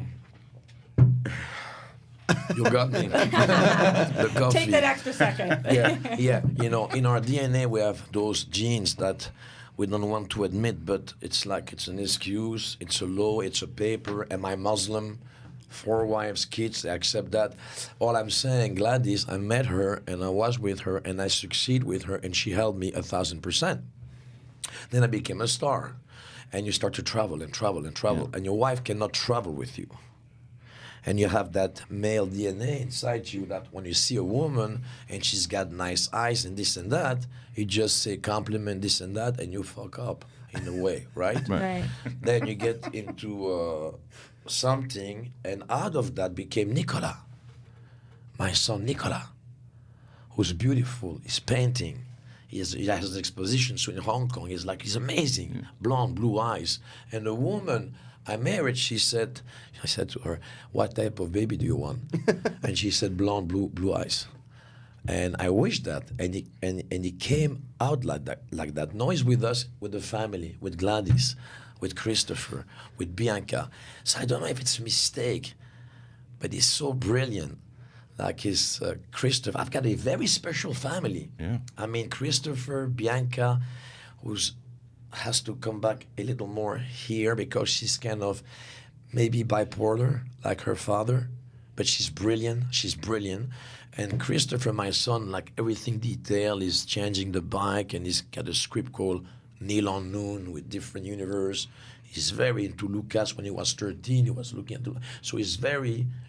You should see my family. Yeah. It's like unbelievable. So when people come to our family, they are so much loved that sometimes they want to destroy it. Why is that?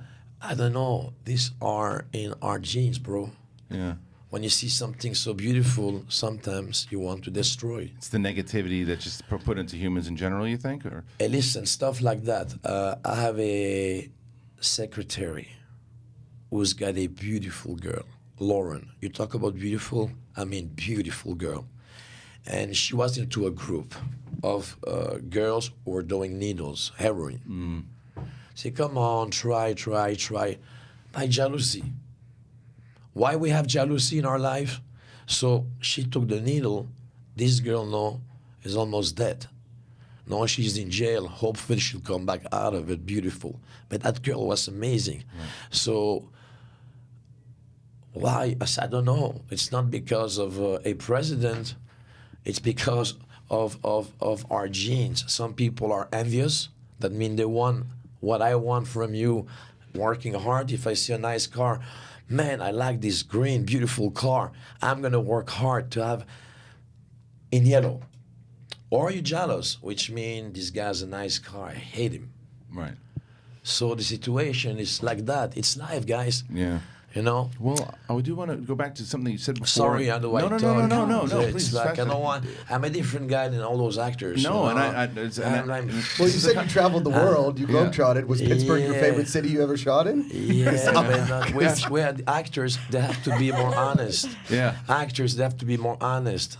Well, no, this they is have what to be more honest. And that's why I wanted to ask you, really, because there's two guys. things that you said there. To bringing up your secretary with the daughter, right? Right. And you also said something earlier to where you said you were in a place because you were one of the biggest stars in the world, and you were like, and I've seen interviews before where you may have even you're younger and you had bought into the fact that, oh, this is who I am, and then once you hit that low.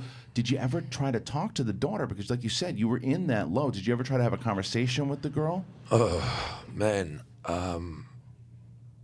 You talk to a lady who's like this, watching like this, and with a baby of her, a baby, who say, "Mommy, mommy, mommy," and she's like this, and me trying to talk to her, impossible. Yeah. That's the point. And before that, she was gone, and she goes, and then you have those rules. We go to the cops, and we say she's in a room somewhere with a Russian Waco guy. Yeah. So we go to complain. We have to wait 8 hours. It's like some type of a rule. So what? 8 hours. So we're supposed to wait 8 hours, and she's in a room doing what? Right. Who's on her? A la linea. Come on, guys. Yeah. We have to arrange the system right, you know. Well, I don't want to be, by the way, shot when I come out of here, you know. Yeah. You know what I'm saying? Yeah, absolutely. But sometimes I like to tell the truth that sometimes we have to arrange stuff right. Who's going to be upset with you when you walk out of the room? No, because they have a system that it has to be. They have a system that people are kind of.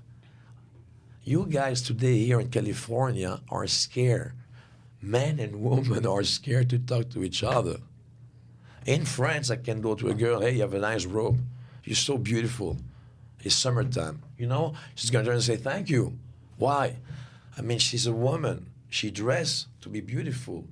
If you say this here, you get sued. Yeah. So people getting scared of that. It's kind of You think the society's a little too touchy right now? Yeah, to me, I'm scared. Every time I come to this country, I'm scared to tell a lady a compliment, and I show you how much I love my wife. Right. But you cannot help to say a compliment because you're an honest person. And let's say you DNA-wise compliment or DNA-wise president, DNA-wise I love the flowers, you know.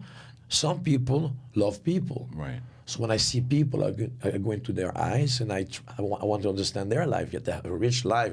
Not only Van Damme, all of you. You have so much to say that you didn't tell me. Sorry, I talked because the show for you. But people are so interesting, and some are not known. So that's why I take life so easily, and I make fun of myself. Yeah. And life is short. Trust me. Well, you are very interesting, and you Yeah, are. we can also catch a disease. but look, one of the again, going back to we die young here, because as you're talking about this stuff that's going on in society, you're talking about you've seen these things in your real life about like to where drugs can mess people up, and the fascinating thing you said about the director who is not having you say anything, but because of the eyes, because of what you do, just sitting here talking to you, to say how you're able to express yourself in movement. Do you take that emotion? Do you take that stuff that's going on in your life and experiences that you've had to where you've got to talk to this kid to try to get him out of the drug world, to help inside of this? We know it's an action film. I mean, that's what you do. But as far as the more of a societal message, do you take a lot of that of your personal life inside of this character? Absolutely. And I give you another secret. I have a makeup artist. That's why I look so young when I make a movie. His name is Gino Zamprioli, and he worked with Sergio Leone, Sophia Loren, De Niro, Pacino. And he said to me, "Jean Claude, be careful. Even if that close-up is shot at the end, I'm so sorry, and that's the close-up when we see you the first time in a movie, you have to make the first impression. So 2-3 months before a movie starts, I'm nominated for the best actor in a movie called Lucas, Lukas. Check that movie called The Bouncer. Yeah. You'll see my acting. So 2-3 months before, I believe I have a daughter. I believe I'm poor. Yeah. When you play a bouncer, it's not a Van Damme anymore. It's a guy who's like kind of Bouvier, you know, he's a stupid guy. Bouncer cannot be a smart guy. Bouncer is not like a Donald Trump. You know, he's like a guy who's kind of simple guy with a daughter. Right. And I try to take this woman out of, you know, and I get into a story where they're using me, man. It's so strong and powerful. So what I'm saying to you, I go into those parts. So in the MS-13 movie, but action movie, no. Only at the end. Right.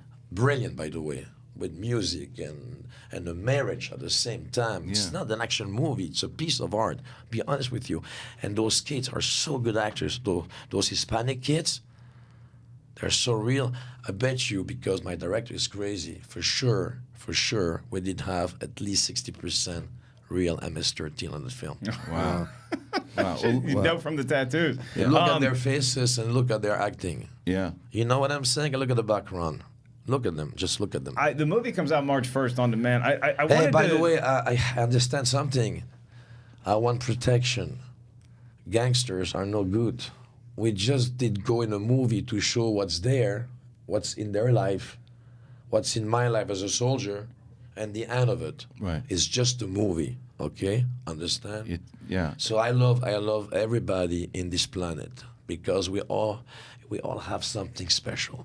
At least one thing special. So here's my question, because we don't have a lot of time left with you. I was thinking about this today, and because I was trying to think in my head, why was I such a huge fan of you when I was a little kid? And yes, the part of it is just like he's beating up a bunch of people. This is awesome. I'm a teenage boy. This is great. And then I hit on something deeper, that I was a chubby kid, and to give me something to aim for, to give me an ideal of what maybe one day, my life isn't like this in high school right now. You get bullied, you get picked on, but maybe one day I won't be in this situation anymore. And so now you're in a room and you have a lot of people watching right now, that you have podcasters, you have comedians, you have actors. What's the one piece of advice that you would give anybody that is getting into this world, that wants to be an entertainer? Because you seem to be a guy who is so insightful with what your career has been and how you've matriculated to this point. What's the one piece of advice that you would tell anybody that has a dream to get into entertainment? You have, in your question, you have two. Do you want to be first a star or an actor? I'll give you the answer on the two. Me, I became first what we call a star, like Stallone, like Arnold. I did a movie called Bloodsport where I put my best 20 years. It's like, I want to do a movie with you. Your name again? Sorry. Mark. Mark, can you go do 25 years of karate with slow motion kick like nobody can do today, even in UFC? I can spar with all of them. I'm not on the ground, but my legs, nobody can see them coming, okay? I get that knee, slow motion, too many years, like a dancer, right? Right. And I came and they gave me Bloodsport, the perfect movie to show a billboard. Story, okay. Because they took some, was a good script by the way, but they took some away from, Hong Kong, producer, this and that. I'm honest guy, this is bizarre. And we came back with this movie, and the movie was cut like a butcher. I mean, you see me jumping a tree, one shot, 60 in the air. It's the real stuff. At that time, no CGI. You see my vein bulging. I'm like 85 kilo of muscle. And they cut me in the middle, and I go from my kick to my face and back. So I saw the screening. I start to cry. And I go in back to Menachem Golan, the boss of Canon, because the first time I met him, I did the split between two chairs, all that stuff. I show my muscle. Then he said to me, Van Damme, Michael Dudakov is a star. Chuck Norris is a star. He'll never be a star. Oh, wow. And I heard that voice. You can ask him to say, go around the desk. You better do back right now.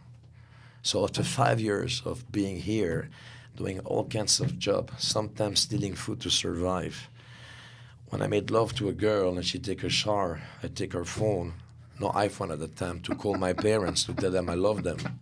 You understand the shit? So now I go around, I say, please, anything. You have no little part, anything. And he see in my eyes the guy was going to kill himself. Yeah. He goes, sit down. This is the real story that nobody knows, which I give to a podcast tonight. Because I go by people. I don't go by size, like again and again.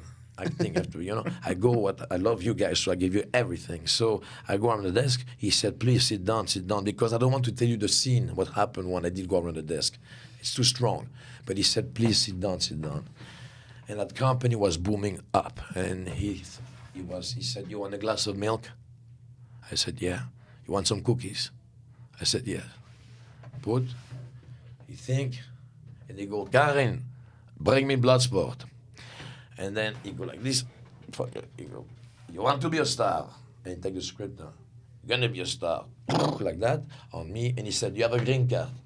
And I go, yes, of course. I didn't have any green card. So you have an agent? Yes, of course. I said, I'll call you everything. So I was paid $25,000 for Bloodsport. And then it was $50,000 for the next one, was Cyborg, and $75,000. But when I received that movie, they put the movie on hold for another 1 year. Oh. And I go back to Belgium, and they call me the punching ball of Chuck Norris, because I trained with him, right? Yeah. So that was my father is in shame. My father is a very serious guy. I was making a gym. I have a gym. Was making $2,000 a day, month. I was making so much money with my gym. Charming guy. I was selling clothes, vitamins. I was making so much money. Sports cards, and on the weekend, I like to work. I am a bouncer because you make lots of money, and you meet lots of girls. I was young. I was like full, like I was that Jean Claude Van Damme, right? And then America, and I win. Then education, then here talking to you. And all this is what I am today. Right. And if I can use all that in something good for people, because I love people, believe me, I met so many people, and I love animals. And the way we are doing, it's not the way it's supposed to be. You see, we create AI, artificial intelligence. We are creating them, we're creating them. It's fantastic. And then they all say they're going to kill us. Yeah. So listen to me carefully. Don't trust the robots. That's like universal soldier, Stop. Let me finish carefully. AI are very intelligent. AI maybe already are a step forward due to some frequency that we cannot catch. Because you and I are physical right now, right? Yep. But they have different form of physicality in the universe. So AI, 1 petaflop, it's equal to 31 billion of thinking mode in less than a second. The Taihu light computer in China has 125 petaflop multiplied by 31 billion of equation. Equal, if you ask a question to AI, how can I save the planet? But be radical.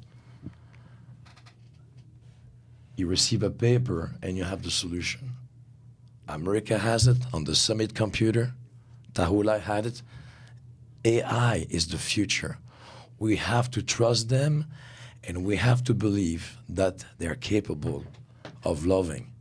They have so many files on eyes, on voice, on trembling, on medical information. Even if they're going to kill us? They ain't going to kill us. They want to save us, but they want to save us. You understand that you create something that can save you? Do you understand the world of AI, the thinking mode? I mean, if AI has discovered a disease in Africa, cure the disease right away, in a second, send information in Washington, D.C., it's approved. AI are fantastic.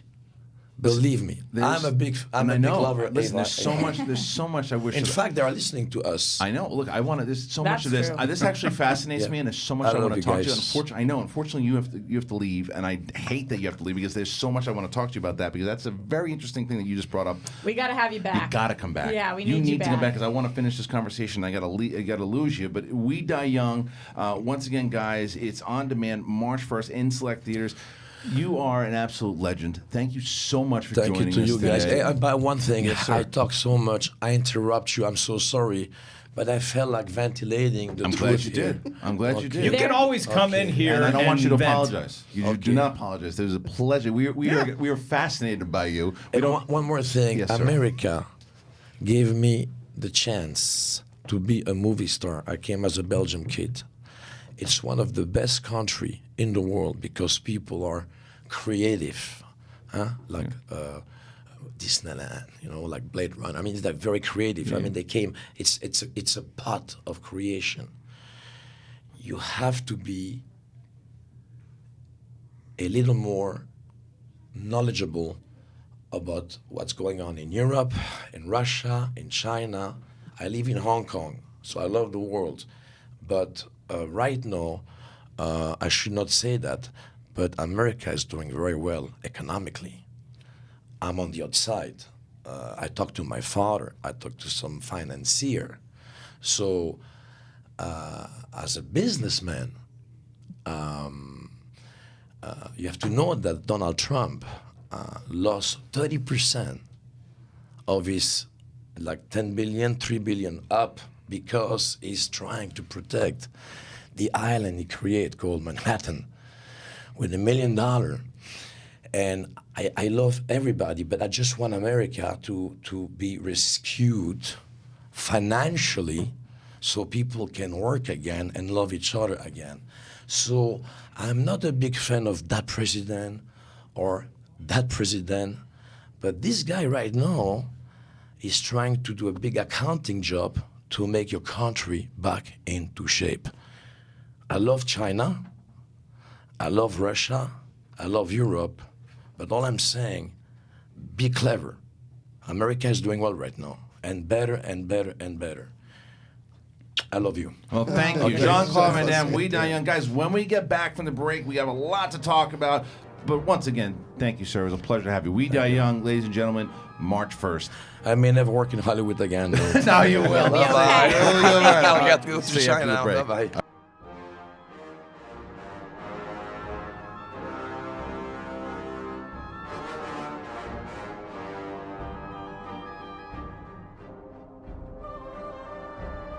Hello, Collider fans. I'm Kristian Harloff, and you see my stupid name in the background because that's my other show. It's One-on-One with me, Kristian Harloff. What the hell is it? I just sit down and talk to people. I literally just sit down and talk to people about what the hell's going on in their lives and their careers, and it's a long-form interview show.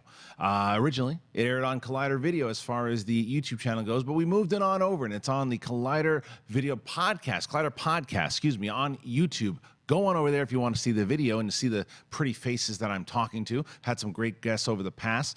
And we're going to have a lot more. And there's going to be people that you, maybe some celebrities or actors and actresses, producers, writers, all that stuff. But there's also a lot of the people that you know around here. I could have Copster on there. I could have Jeff Snyder, John Roca, Mark Reilly, Roxy Striar, whoever. And I'm going to find out more about them. Long form, and also go to Apple Podcasts and check out the One-on-One feed with Kristian Harloff. And not only is my show on there, Mark Reilly, the Reilly Roundtable, which is another sit-down, long-form interview show, that's also there. And when Steve Frosty Weintraub talks to Kevin Smith or George Takei, that's going to be on that podcast feed also. So if you're taking a long drive and you like those long-form interviews, pop on the One-on-One with Kristian Harloff, give it a rate, comment, do all that because it helps the show and it makes Podcast One go, hey, you know what? Those people should get ad money.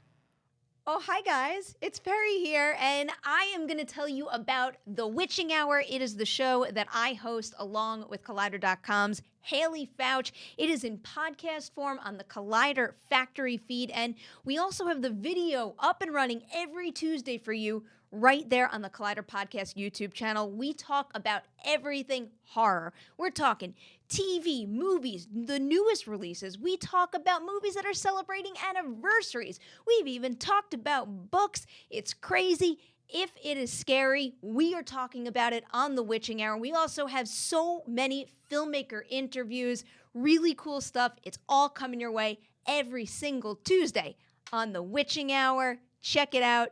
Collider Factory and the Collider Podcast YouTube channel. Ugh.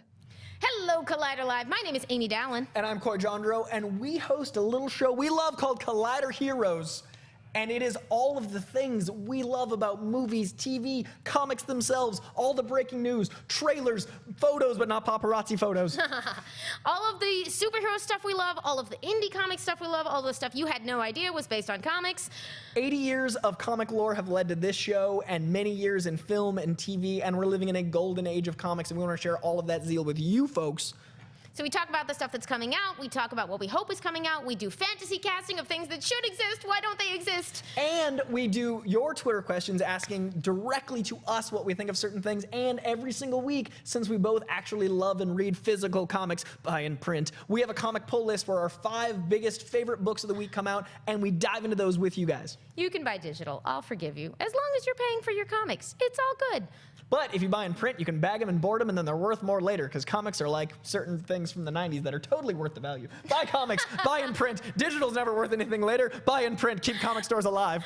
Or we can debate collector's items all day long. We can debate casting. We can debate movie news. We can have all of our friends come join us, as we frequently do. We can ask professionals about their work. We've had some amazing guests come by the show. Yep.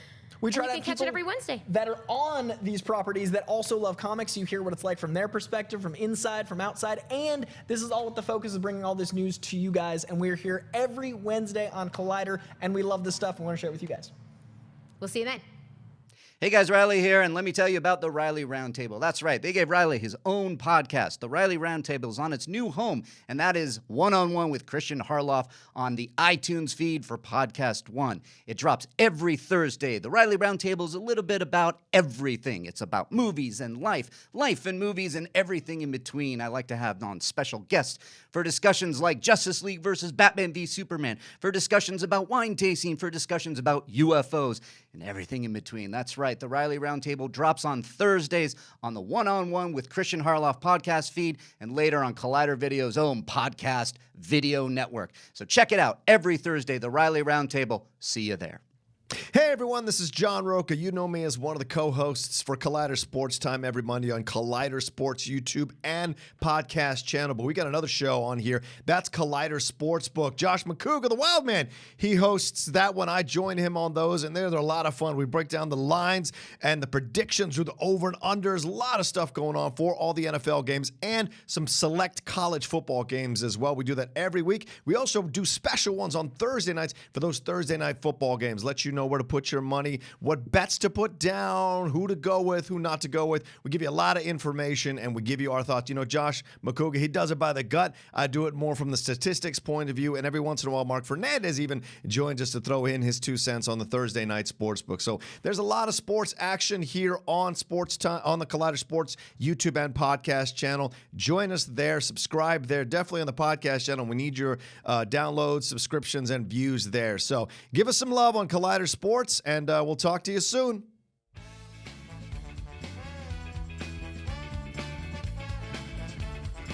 Collider Live, we are back, and we have just survived a tornado. That was Jean Claude Van Damme. Coming all the way back from our childhood. Dude. Today. That was that very, I've done. Yeah, it's playing. I have done just 2 interviews. Oh. Yep. There are 2 interviews that I have done that remind me You were like, what? Of each other, and that is this one and Richard Dreyfuss. And we were talking about it during the break. Like, of course, every one of us had things that we wanted to ask him about things from the past. And then there were certain guests. I took my shot. You did. Everybody. The Pittsburgh one? You've been all around the world and you love Pittsburgh? Listen. That's exactly what it was like. Yeah. I was just like, all right, well, I'll be back here with this handheld mic. It was great. Yeah, great. There are certain guests that you just let them go. And you got to learn, because we never met the man before. So when he came in and started asking a couple things, and then in my head I'm going, oh, he just wants to go places. And I'm just going to let him go. And it was fascinating. That story he told about Bloodsport was incredible. That's the best. I'm looking at all the comments of people during the interview. Joey McQuaid had the best comment because he says milk and cookies with JCVD. It's like, that's what we all. That was. Do you want some milk? Yes. He's so intense and amazing. Where he's just like, do you want cookies? Yes. Do you want milk? I love Russia. I love China. Yes. And then he's like, but then the best part is just like, do you have green card? Yes, of course. I don't have green card. And I'm watching, going, yeah. I felt like I was watching Bloodsport again. It he sleeps with a girl and then takes her phone. I was like, interesting move. To call his parents. Just to call his parents. Exactly. Can we I love that guy. Can we just recap? Like I would like a recap of what he said on all the things, because I do feel like I followed most of it, but I feel like I need a transcription to actually break down all of the things that happened. Agreed. Yeah. Like, I'm not leaving a trail of breadcrumbs. I'm just going down into the woods. I'm gonna re-listen for sure. And like the thing, I need your breadcrumbs. You're not gonna give me your breadcrumbs. I need them. We had cookies here. He could have. Yeah. I like. We should have given him the cookies. When he said, "Do you no, want I mean cookies?"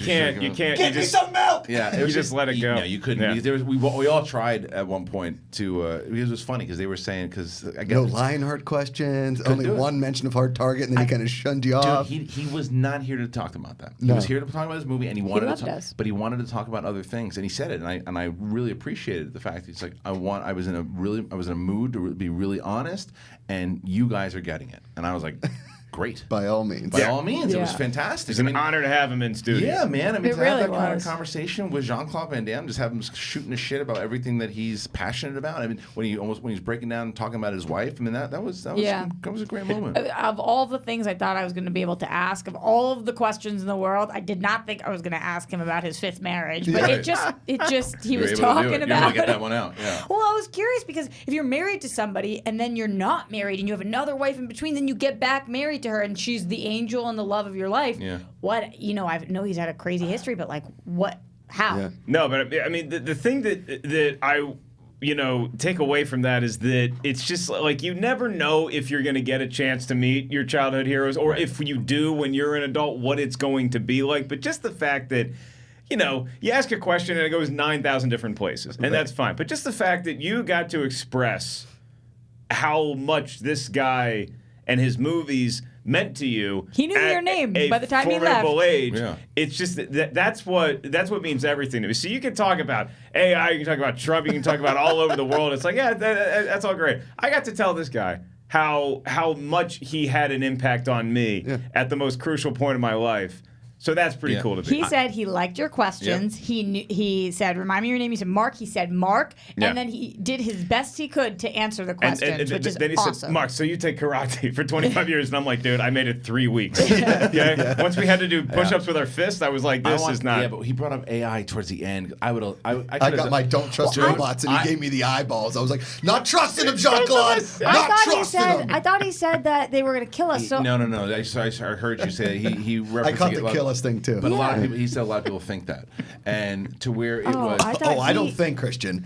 I know. I thought he had the robots said are coming for us, that and he we're was all not toast. I wanted to have a full conversation with him about it. Half an hour with that guy, that's like having a minute with somebody. Yeah, that's like that's having a 3-minute junket. I didn't realize that until you Could meet you him. imagine the 4-minute junket with him? You wouldn't. There is nothing. There's nothing. Kristian, How are you? How could you I'm have gone. realized that? Literally every interview he's ever done, they ask him a question, he answers the question. I've watched him in so many things. Right. This was a different. I love there's a that. I different love that we got that. kind of we thing. got him. We Yeah. got the real Jean Claude Van Damme. I and kept love thinking, in like, if you're on a movie with him and you strike a conversation in between takes, what is that like? It reminded me. That's like what I'm saying. It that, reminded me right? of Dreyfus. Yes. I don't know. Maybe Dreyfus he's is the different same though. way. Maybe he's like super focused. Is he method? We don't know. He could be in there. You could be on set with him. He could be dead silent. He's a version of method. Remember, he's definitely focused because in martial arts you got to have that kind of discipline. And in that kind of ballet, you focus. do too. Absolutely. So, like I said, half an hour. We didn't even scratch the surface with that guy. Yeah. Like I wanted to ask him to do a split. Dude, I want. He's right about that though. He's right about the fact About what? that Robots? no, you have all these action stars that come. You have like Schwarzenegger and Stallone and Seagal, and like Stallone and Schwarzenegger are leaps and bounds above every other Everybody, action yeah, star yeah. that ever lived. But he really is the only guy to be able to pull off like the kicks and stuff like he did. Like there's nobody else that can do it the way that he did it, as 100%. as poetic. And like that's why I thought Hard Target was probably still my favorite Van Damme movie, just because John Woo's style combined with him makes for the best accent. Great mullet, I too. think When you grow Timecop up a probably his best dancer? movie, but I think that him just wedging that in there, it's like, no, this guy's I right. wanted to get into a conversation about Timecop because I think that of all the movies of Jumanji and all these types of movies they're redoing, you could bring back Timecop and put him in it. And I was like, I wanted to How have are that you gonna put conversation. him in it? He doesn't die. Yeah, but you mean just a continuation? You don't mean a yeah. reboot because No, Jumanji is not a. It's a sequel.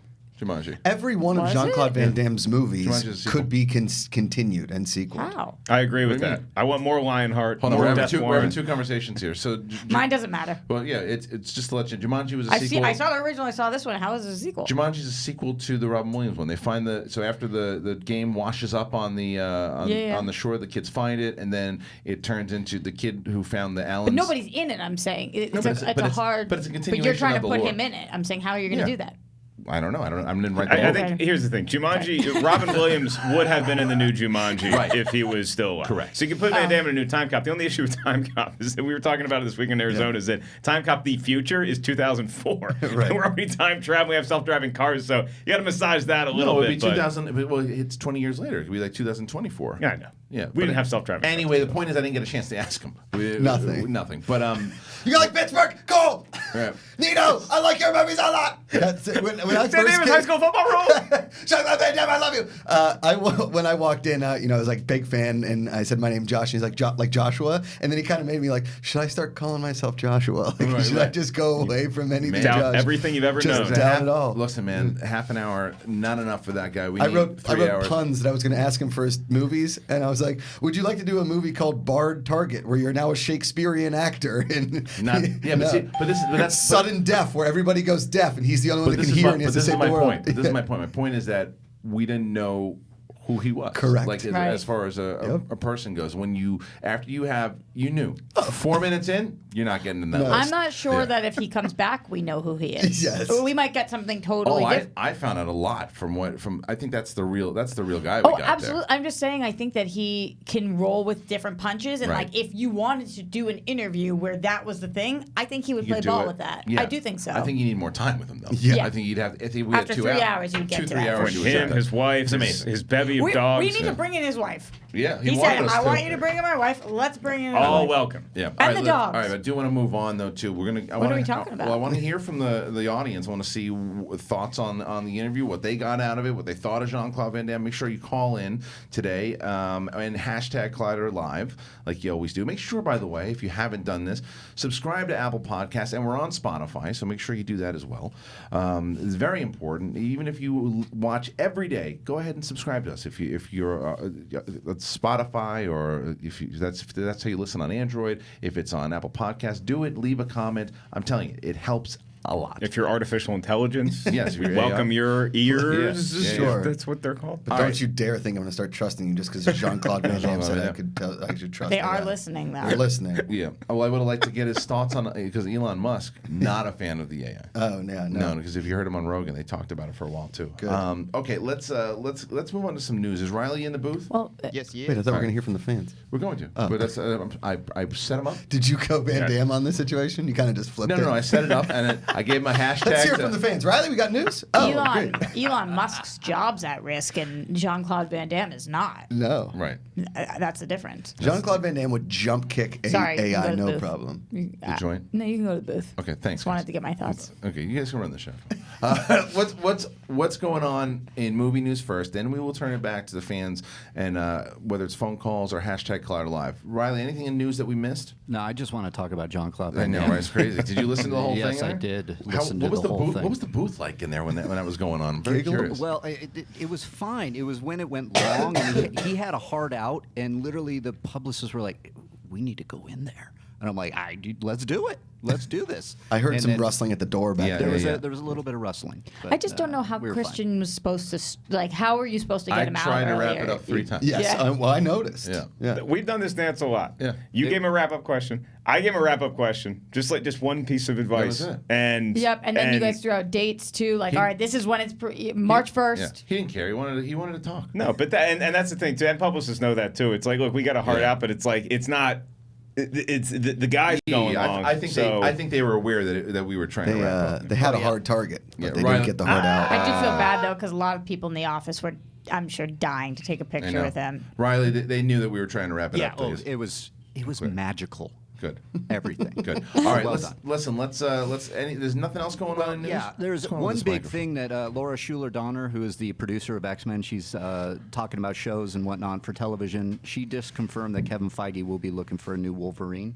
And that they're going to recast and fold the X-Men into the MCU. So wow. So wait it's a second. kind of the first thing to come out where, a big producer saying, hey, it's with Feige now. He's talking about it. He's thinking about it. But she said that basically they would recast Wolverine. Remember how big of an issue the height thing was with Wolverine? For a lot brought of people. that up. I won. Oh, she did? Yeah, she brought up basically like Hugh Jackman is kind of in general a skinny guy, just made that way, and he bulks up, and after a while it takes a toll on him because of his age. Logan was the last deal, and so maybe she said older Wolverine in the future. Who knows? It's with Kevin now.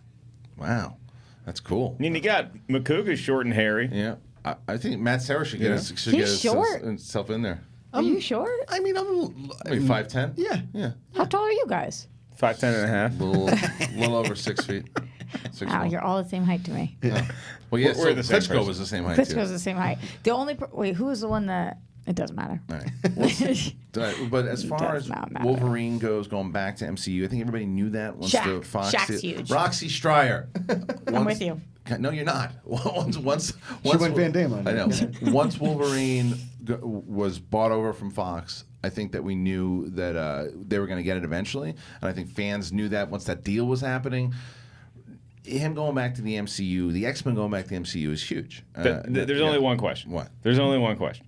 Is there any chance of a tease of any sort at the end credits of Avengers Endgame.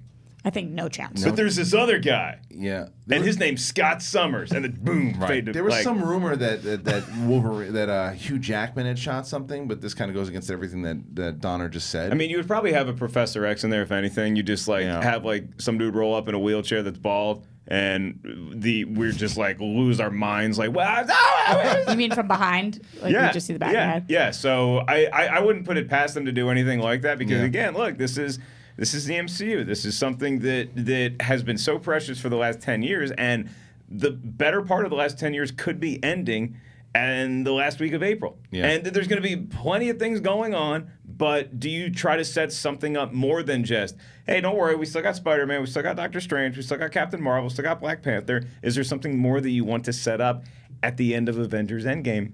I just don't think you need to do it yet. I don't think you need to, but man, would people get talking? That would go against what Marvel does. They usually have a plan as far as... Guys, we don't need Wolverine. We have Scarlett Johansson shooting at targets in a trailer. We're clearly going to beat Thanos. She's got a pistol. It's going to win. I think that the X-Men will show up eventually. They obviously, but not. They don't need them. When are you thinking? In the next couple of years. X-Men, speaking of their Legion, this season of Legion is going to be the last one. Don't say I didn't call it. Wow, hot take, spicy. Hot take. Yeah, but at some point they're going to have to introduce the X-Men. And so my question to you is, do you introduce the X-Men in a post-credit scene, or is it just some sort of press announcement? Well, no. You post-credit scene probably in a different movie. That's what I'm asking. Is it going to be in at the end of Guardians 3? Is it going to be at the end of Spider-Man Far From Home? I mean, that's a good way to do it. When does it happen? What would a press announcement look like? What do you mean? Well, because there's two ways that they're going to let the public know that the X-Men are officially here in the MCU. One of the ways is going to be an overt tease at the end of a movie like Avengers Endgame. If you see Wolverine, you see Professor X, and then it pans back and we see the school for gifted whatever. Then the other way to do it is to just make an announcement in the Hollywood Reporter or something like that, like the X-Men movie has officially been greenlit for November of 2023. So I think it's more dramatic if you do it at the end of a movie and then do a press release. And nobody has any idea that it's happening. Yeah. So my question is, why is Kevin Feige talking about this now when we are on the cusp? Donner, it's Kevin Feige didn't say anything. So Kevin Feige didn't say anything. No. She mentioned his name. Him. She mentioned his name. He has him now. Yeah, that's it. Very interesting. Yeah. Bob Iger had a sales call today about the future of Disney. Is that true? Yes, it is. Oh, so there you go. So, I don't know what's being talked about. I get checks from Disney, not enough to be invited to that room. Shill. All right, let's move on. Cody, we got anyone on the phone? Yeah, they've been hold for about 6 minutes. Well, could have been 15. Hey, you are in Collider Live. Who do we got? Hey, this is Jonathan Peck from Virginia. Hey, Jonathan. Jonathan Peck. How are you, sir? Virginia's for lovers. What's going on today? What'd you think of the Van Damme interview? I thought it was great, though. That was a great interview with Van Damme, though. I'm a little surprised they didn't mention one mention, at least from, maybe I kind of missed that part, maybe Street Fighter. Oh, yeah, we didn't mention a Street Fighter. We didn't get to anything. We didn't get to anything. We didn't mention any movie besides We Die Young. Yeah, there wasn't a movie. We tried, Jonathan. We tried. We wanted Timecop. We wanted Hard Target. We wanted a lot of stuff. Street Fighter is way down on my list. We got Bloodsport. We got the Bloodsport thing, but that's it. Right, that's about it. Yeah, we got Bloodsport. We got Cyborg. We got Kickboxer. Mentions. Hard Target. Not too much Timecop. Anyway, what would you like to talk about, Mr. Peck? As actually sort of more the request in the future regarding the Schmoedown live event. Yeah. It's more of a request. I don't know. Can I recommend a city for maybe the Schmoedown live to take place? Williamsburg, Virginia. Well, close. I was going to say maybe more than Washington, D.C. I know it's a big of a city, but maybe Schmoedown might take place in Washington, D.C., or live in my city around Alexandria. So that's my recommendation. Thank you for the recommendation, Jonathan. Listen, the answer to that question, what is going on with these microphones? It's very loud. Something happened to it. If I can quote the great movie Clue, monkey's brains, though popular Cantonese cuisine, are not often to be found in Washington, D.C. Well, the thing is, we want to take it everywhere. We want to take it everywhere, but like I said on that poll, and the poll will still be up for another 2 days. Please go and vote. It's pinned to my Twitter to see how many people and where you want us to go. Right? There's only 4 cities up in that poll right now because those are the ones that I believe the fan base is the strongest in those particular cities. Right? But as we find more and more where people want to see us, and the request is there's going to be like that website, I believe the Schmoedownlive.com. The Schmoedownlive.com. There's going to be a request as far as where you want to see us go next. If there's a big enough, if 600, 700, 800 people say Washington D.C., then we got to start looking at it. Kristian, is it on your radar currently? Not right now. It's on my radar. You can also get to New York from D.C. via train very easily. Yeah, people coming in from Ireland. Yes. Yeah. Elliot Spitzer took the train from New York down to D.C. every week for a while. Different motive. Yeah, Very different we went to your motive. hometown. We can go to my old stomping grounds, D.C. Yeah. I think it'd be fun. There's a lot of great fans. There's a lot of good venues there. So D.C. I think is definitely going to be a target. It's not too hard. All right, let's. What did I miss? You lived in D.C.? Yeah, my old man's from Oxon Hill. Lived in Columbia, Rockville. Let's do Yeah, we're not Reilly, going to Reilly, Baltimore, anything it's on the fine. hashtag on Collider Live for Twitter?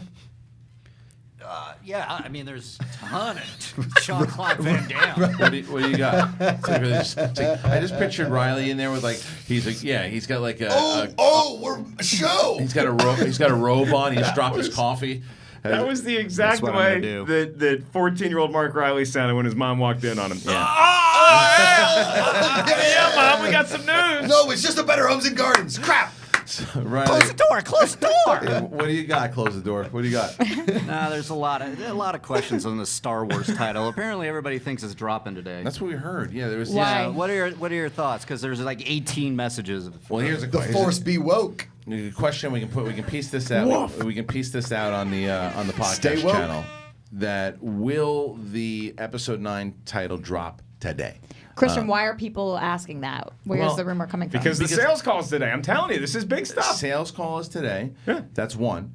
Anthony Daniels tweeted something out that said that there's some kind of news, and at the same time, I think it was Good Morning America or somebody had all three. It was ABC, it was Anthony Daniels, and now this sales call. So people are thinking, because you're not going to get a trailer. Trailer's not going to drop. So the question. And it's also, I was talking to Frosty last night. He's like, why would they drop on just a random Tuesday? It's like, that's what they did for Last Jedi. And Force Awakens. Yeah. They just dropped it randomly. So there's no trailer that's going to happen, I think, until Celebration. You know how much, if they drop the trailer today, how much that's going to stimulate the economy of downtown Chicago? Yeah. Because if you drop the name of the movie today, then the Star Wars Celebration tickets get snatched up. Hotels can go up $100 a night because everybody's going to want to get to Star Wars Celebration once they hear the title of the movie. Last bets. What is the title of Episode 9? I think it's got something in Legacy in it. Is Legacy of the Force a video game? Because they're not going to name it after a video game. I'm going to say Legacy of. I'm going to say Legacy of the Force. All right. Unless it's a video game, then I take it back. Yeah, I don't predict the titles because I don't know what the hell the story is about. Oh, here comes Captain Funds a lot over here. Come on, I don't have some forget fun. the titles because I gotta save that for my own brain. Win a goldfish here. I don't know. I don't know what it is. You're like a bachelorette contestant. Let's do a toast. I don't have anything to say. What Say would- something. I don't know what it is. What would Jean Claude Van Damme Because you're going say to come up here? with like something Still ridiculous. forcing after all these years. Still forcing. Right. I do not do that. I did a serious one. It's like a Weekend at Bernie's title. Be serious. I don't wanna Legacy do of it. the Force. I don't know what it is. Do you think I that don't care. Legacy is possibly in the title? Possibly. It could be Knights of Ren. This is Roxy, would you like to Knights play? of Ren? I honestly would love to play, but got nothing. Ending the Force. I would love to call it Knights of Ren, but it's not with a K. It's just Knights of Ren, and Ren is like this kick-ass nightclub. To the night closes Ren and Stimpy. There's people obsessed with Ren and Stimpy. If they did drop the title, in what format would that be? A graphic? It would be a press release? It would be a Press release that gets picked up immediately, and Star Wars would tweet it at the same time and get it out on social media. You know when they're going to drop it? At 11:01, right when we go off the Eat air. my That's- Force. I think that's 12:01. Yeah, whatever. It's actually like 12:30 already. Whatever. All right, let's move on.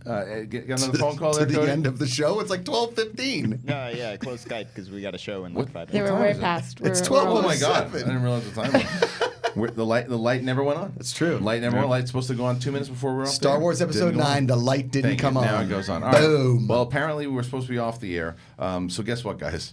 We're off the air. See you later. No idea. They're supposed to light it.